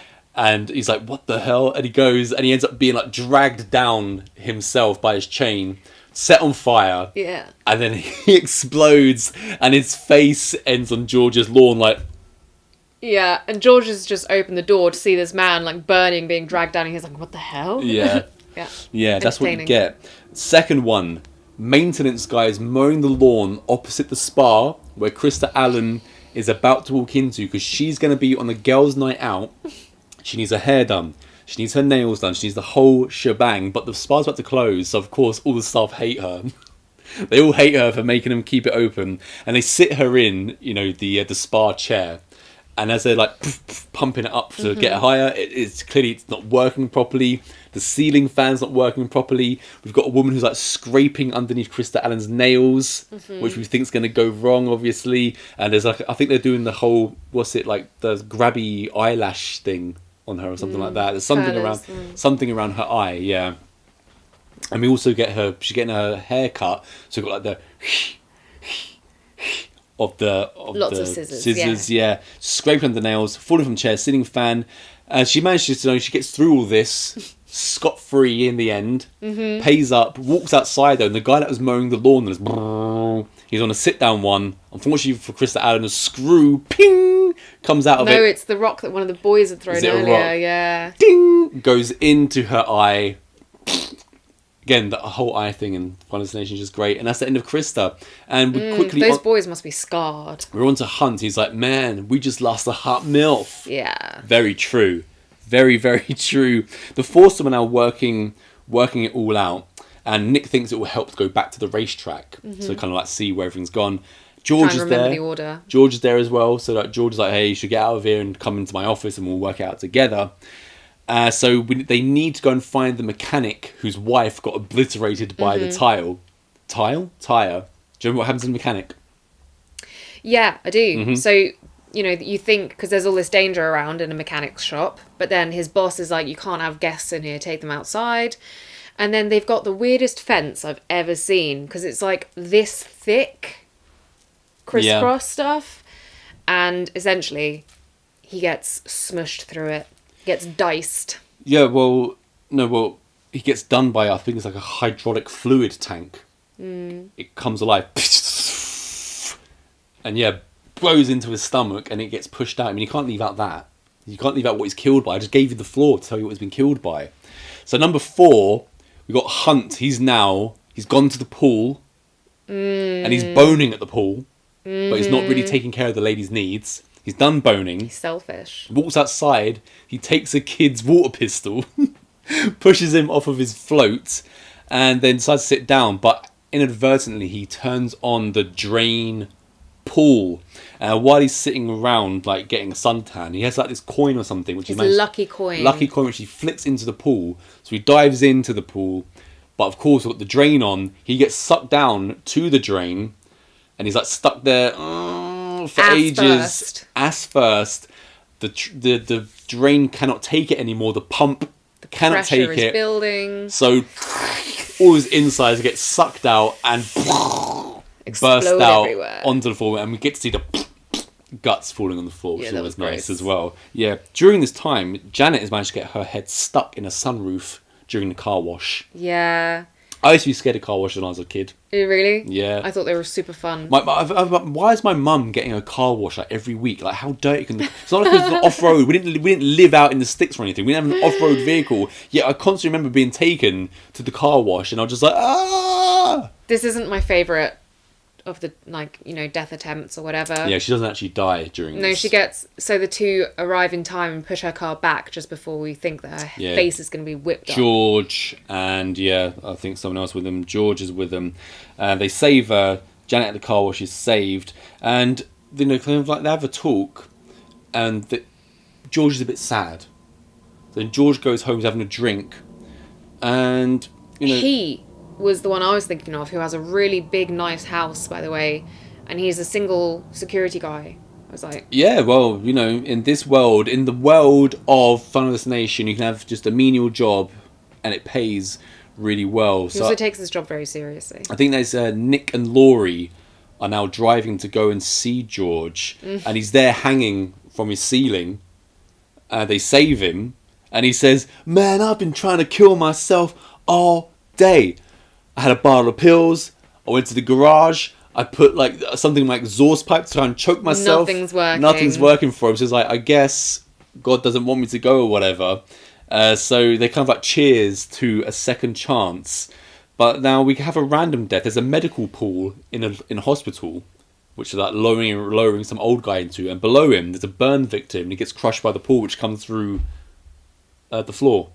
Well, that's one of the survivors.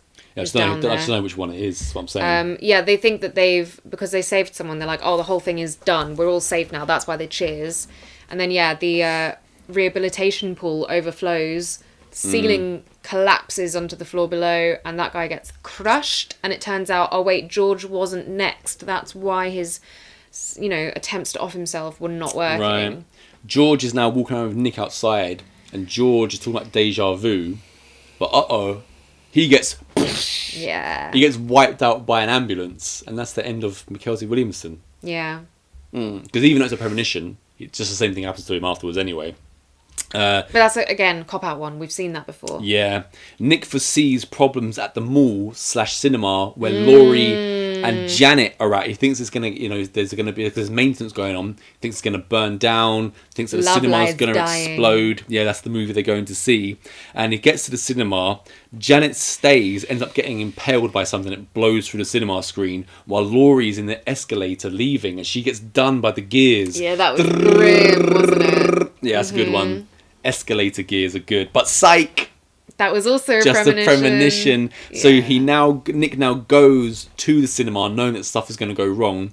He manages to somehow nail himself with a nail gun to the wall, and so the fire's happening. But he manages to set the sprinklers off, which saves Janet and Laurie, who are sitting watching the Love's Lies. To be fair, that ending was going to be horrific because the cinema screen was going to explode and all these nails were going to come out through it. And yeah. So nice. Now they're all saved, Laurie, Janet and Nick. So of course, Nick now decides to tell other people how to live their life. Like he sees some construction workers and he's like, "Hey, is this safe? Is it supposed to be this loose?" He's like a bit of a know-it-all. And the guy's like, "Hey, thanks for letting me know." I'd be like, "Shut up, go away." He's trying to save lives. No one likes a know-it-all. And now he's kind of tempting fate because he meets Janet and Laurie in a coffee shop called Death by Caffeine. And while he's in there, he's met by a bum, a tramp, he's previously seen, who's also said the line, "This some bullshit," because he got given like a penny. Yeah. Sees him, and they all sit around a table, and they're like, "Wait, what if we didn't change everything?" And then a truck comes through the wall, and they all die. Turns out that's where they were meant to die this whole time. Yeah, though like that doesn't make sense. But I still like this film. The mass truck crushing at the end, and just the double impalement at the beginning with the ceiling fall off.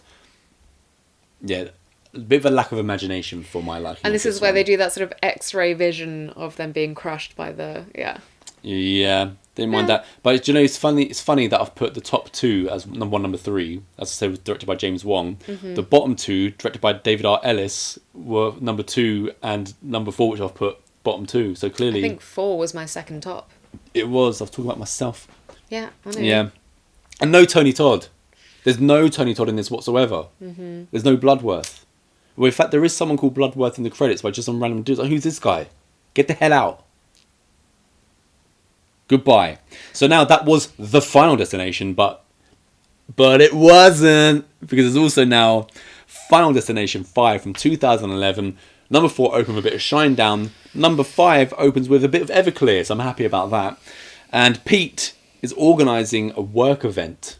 This guy is a workaholic because he's a salesman by day, apparently not a very good one though, and a chef at night. I was like, when does this guy sleep? Yeah. Never. So we've got Pete organising a work event, Sam being broken up with by his girlfriend. There's a Rocco who turns up in a van who drops off his girlfriend Candice. Then we've got Isaac, the annoying nerd, David Kushner as Dennis, the guy who's like whammy from Anchorman. He shows up, and we've also got Roy, the union guy, jipping Nathan, who's not playing a token black character. He's playing just a real character, which is refreshing. And they're on the coach on their way to an office retreat along a suspension bridge. Yeah. Yeah, I think this one, the suspension bridge one, could be my probably second favourite out of, if you take away the first one, second favourite out of the other one. So it'd be roller coaster, suspension bridge, NASCAR, and of course bottom of the pile is the logs on the road. I feel like suspension bridge for me only just comes above logs. I liked what was happening on the suspension bridge though, because you got David Kirchner who's like, once the bridge starts to come apart, he's hanging off like the side of the bridge, and there's this oil tanker, and the oil spills, which is boiling hot, and it goes all across his face and like melts him essentially, while he then falls into the water below. You've also got the character Sam, who gets like a bunch of metal rods through his body. And there's someone else it might even be Sam. Once he starts falling, he just clips like a bit of the base of the bridge, and like you see the blood spatter and stuff like that. I really enjoyed how it was all coming apart. I felt the CGI was better in this than in the previous movie, especially for the NASCAR bit. I just felt it was a lot more imaginative. The way that people were going. I can see that, but I think again the reason for me this only just comes above the log one is because it felt again a bit like the whole time I was like, I know it's super high up and you might not survive, but you at least have the choice here of trying to jump off the bridge into the water. And actually, don't think I want to do that.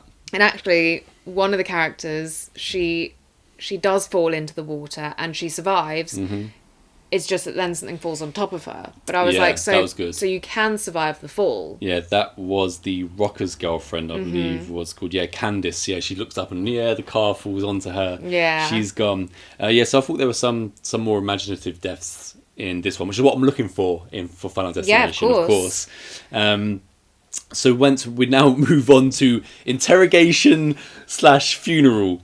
As you do in Final Destination, and we also now introduce early to Tony Todd and Bloodworth, and he's schooling all the fools about what's going on at the cemetery. And we now see Peter chefing a little bit. Now we get into the deaths. So death number 1, Candice, the gymnastics death.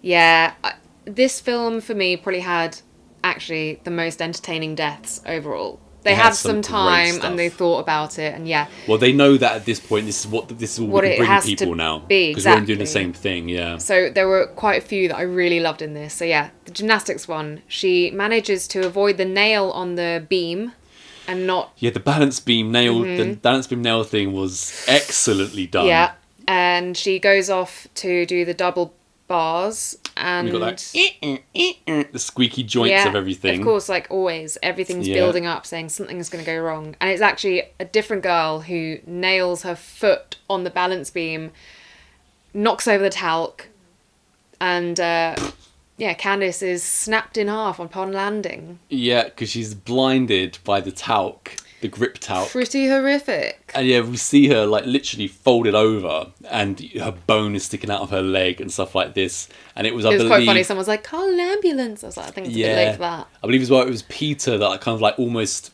forced Candice to go to this last practice before the championships or whatever. And then this happens. So I mean, he was kind of just calming down her nerves more than anything. He was, After this, they decide that where all these people are working in this office is going to be shut down now.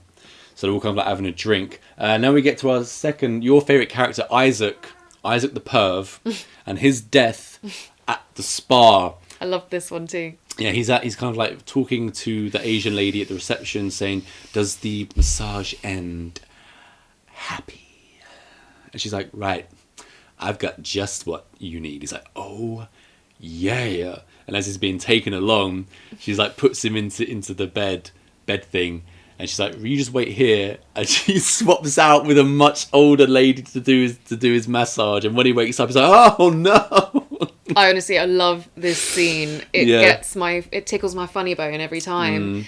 And she's, refusing to speak English, even though she clearly understands it. And she's saying all this stuff in Chinese. And he's like, what? I don't know what you want. And she's like manhandling him. It's great. Yeah, your favourite bit is when she says to him, puhe. And she goes, no, puhe, no puhe, no puhe. Yeah, you really were tickled by that. Yeah, I loved it. Yeah. And she ends up using her acupuncture sticks. Yeah, needles. He doesn't want the acupuncture at first, obviously. He doesn't want the needle stuck into him. But then he says, and he quips, 2 billion people can't be Wong. Yeah? Yeah. 2 billion people can't be Wong.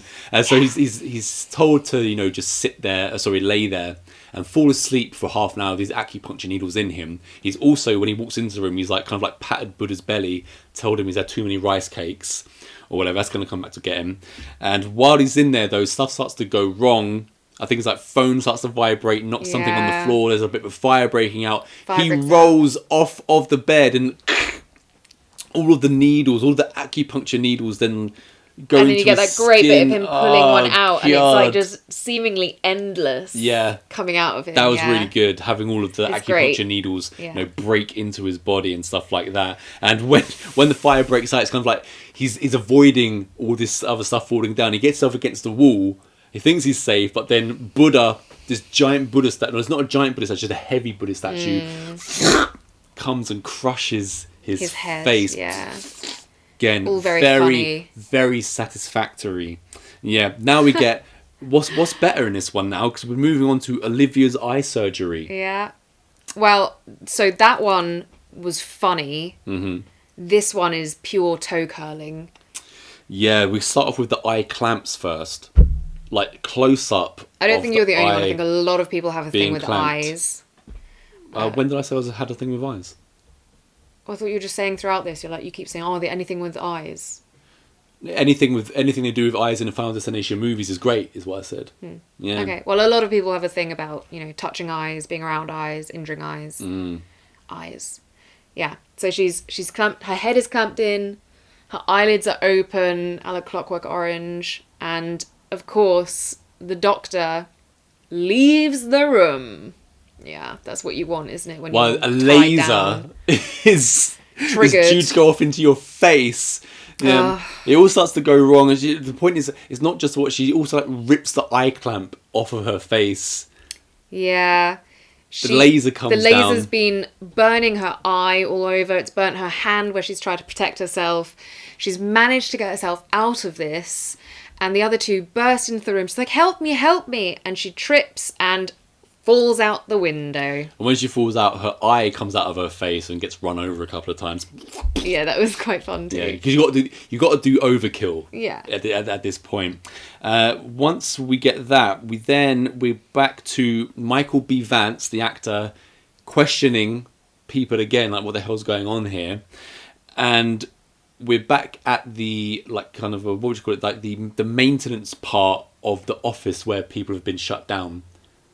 It's the factory part. Factory workers. And Roy, who's previously had a problem with Nathan, he's written a not very nice note on the paperwork, and Nathan is like, what the hell are you doing? Kind of thing. And of course we know that Roy's a bad man. Mm-hmm. So he ends up, does he fall down and then get hooked? No, so Nathan is trying to actually save them both. He's like, hang on, this shouldn't be right above us. Yeah, and lo and behold, Nathan's a good character. I didn't want Nathan to die. And he pushes Roy out of the way, supposedly. But when this hook crashes through the metal grate they're standing on, it's the bit that Roy is on. And so Roy falls with the hook and ends up impaled. Yeah. And according to their theory, this means that now Nathan has Roy's life. But before this, Dennis turns up, David Kirshner, to see what's going on, and all of a sudden a spanner comes out of nowhere and obliterates his face. That was, yeah. And he's gone as well. Just an errant spanner. Do you like an errant spanner or an errant tyre? Tyre. Yeah, tyre. Spanner's good though. Yeah. But you can't beat that tyre. Definitely. Now we're at the end of the movie where Sam, Sam's decided that he does want to take this chefing internship in Paris, which has been previously offered at his place of work. And if you notice, the cafe where he's working is called Miro 81. So backwards 180 for the Miro is 180. Yeah. Flight 180, which is what the movie was originally going to be called. And then New Line changed it to Final Destination. Good choice. Final Destination is a very good name for this, I believe. Not as good as The Death God Comes from China, but still. And yeah, so he's taking he's taking the internship, and he's going to tell his girlfriend Molly about this. And he wants her to come with. He sits her down to dine her. He's going to cook her a nice meal in the restaurant. But then Peter shows up, talking about taking a life so that he gets skipped and things like this. He starts acting a bit crazy. He pulls a gun on them. He KOs Sam in the kitchen, turns on all the deep fryers. Now that's when he starts turning on the deep fryers, I'm like, no, I don't. Deep fried oil, that's too much for boiling you. oil is just, I've seen oil go into people's faces in there, and I do want to see it. It's just the anticipation of it, and seeing that would be, yeah. There were also so many of them as well. There were so many baskets of deep fried oil which he turns on, and they also heated up instantaneously. Plus, in a working kitchen, there is a lot that could go wrong. It's quite a tight space as well. It's quite claustrophobic. So to have boiling oil around everything else going on is just, an added thing that you just don't need. You don't need it at this point. Yeah, so he KOs Sam, turns on the deep fryers. Michael B. Vance shows up. Michael B. Vance, he kills him. I think he just guns him down, right? Guns him down. Yeah. The gun ends up on the stove. I didn't like that either. The gun on the stove, a heated up gun for some reason doesn't sit well with me. It's just going to start popping off. Popping off. I think that's the point, Johnny. Yeah, but then luckily, while Peter is stalking Molly, Sam comes to, and he gets one of the giant industrial skewers. Yeah. And skewers Peter through the body. That was great, because there's loads of big spikes coming through. And plus, I was saved. I was given the mercy of the boiling oil. Yeah, the boiling oil would have been a bit much. Yeah. It would have been great, don't get me wrong, but yeah, it's a lot to take. And I guess why you're on, because like I say, Final Destination films are supposed to be kind of like fun. I feel like boiling oil might be taking it too far, even though we've seen a kid killed in front of his mother and stuff like that, which people seem to have a problem. I don't have a problem with that. Right, yeah, that guy, the pigeon boy, yeah. Pigeon boy, yeah. Pigeon boy Tim. Yeah. So yeah, now we've got him dead. And now here's the kind of twist, because we're at the end of the movie now, and Sam and Molly are alive, and they're boarding a flight. But wait, it's the year 2000. All along, it's been the year 2000, and they're boarding flight 180. And we know this because, there's a passenger who goes, "Excuse me, those kids are getting off the plane. What was that?" And so we know now what's coming, and boom, the side of the plane breaks open. People are flying out, strapped into their seats. All the way back to the first movie. All the way back to the first movie. I quite like that, actually. I do like that. And then Sam gets the flames in the face, which we also saw in the original Final Destination. Yeah, and kudos to them. I didn't see it coming. No, and it does kind of tie everything together when they're like, there is no escape. And if you save people from this, then that's going to get you, and then that's going to... It's like, a whole snowball effect, isn't it? It was a nice, all encircling kind of thing. Yeah. Now we've got Nathan alive, and now Nathan is at a bar for Roy's wake, and it turns out that Roy had like a brain tumour, and he was going to be a goner anyway. So then part of the plane, I think it's like the plate wheel or something, comes through the roof. Oh, is that what it is? Because I was like, why is this bar suddenly collapsed? Yeah, it's part of the exploded plane now comes through. Right. And obliterates Nathan. And that's the end of the movie. And what's great at the end is we now get the death montage from number 1 to number 5. And you get to see all the great, makeup effects and the great imagination behind this film series. And like I say, the first one is incredibly original. All originality is lost from the second one onwards, but it's still fun. There's a lot to really admire about it. You know, I would go back and watch all of these movies bar number 2. I'm sorry, I'm just not a fan of number 2, but the rest of them I have no problem with, especially 1, 3 and 5. Haven't seen Bloodlines yet, the 6th one. No. I really want to see it just because it's Tony Todd's last role. Yeah. And when his character says his last lines in the movie, it's scripted, but kudos to the directors. They said to him, right, after you say those lines, just say whatever you want to say, because they could tell that he was quite ill from his stomach cancer. Right. And they said, say what you want to say, essentially, like, to the fans. So he just like kind of ad-libs something. So that would be really interesting to see. And on the note of stomach cancer, my dad also passed away of that. So if you feel like you're losing your appetite or can't put on weight, you know, don't ignore it. Go and get it seen to, because they can remove your stomach and they can replace it with this tube thing, and you can live a little bit longer. So that's just, you know, some medical advice from me. And yeah, great franchise, I think. Number 1 is my all-time favourite. I've watched that movie so many times. I love putting it on just to watch. I love putting it on just to fall asleep to. The cast is great. Everything about it is fantastic. And yeah, if number 6 is good, it's one thing where I just don't mind if they just carry on making more of them. Let's hope, because all modern gay kind of movies, we're not getting what we want from them. And just apologise if it seems like we rushed a bit through this, but, you know, we've said at the beginning, Corinne has a flight to catch, so we kind of like, we've got a bit of stuff to do. We had to get through 5 movies, wanted to run through the deaths, wanted to run through all of the intros, and of course got to ask you the intro at the beginning of number 1, winner stays on. It still stays. Well, I told you already, this one isn't. The only contention for me was I really enjoyed the 4th one, but it's so the winner is still number 1 with the plane, and out of if you take one away, your favourite one is the NASCAR. My favourite one, apart from the original with the airplane, is it's the roller coaster still. Roller coaster followed just behind by the suspension bridge, which I really enjoy. So Final Destination, hope you enjoyed this, and, you know, be careful out there, because life and everything in it is out to get you.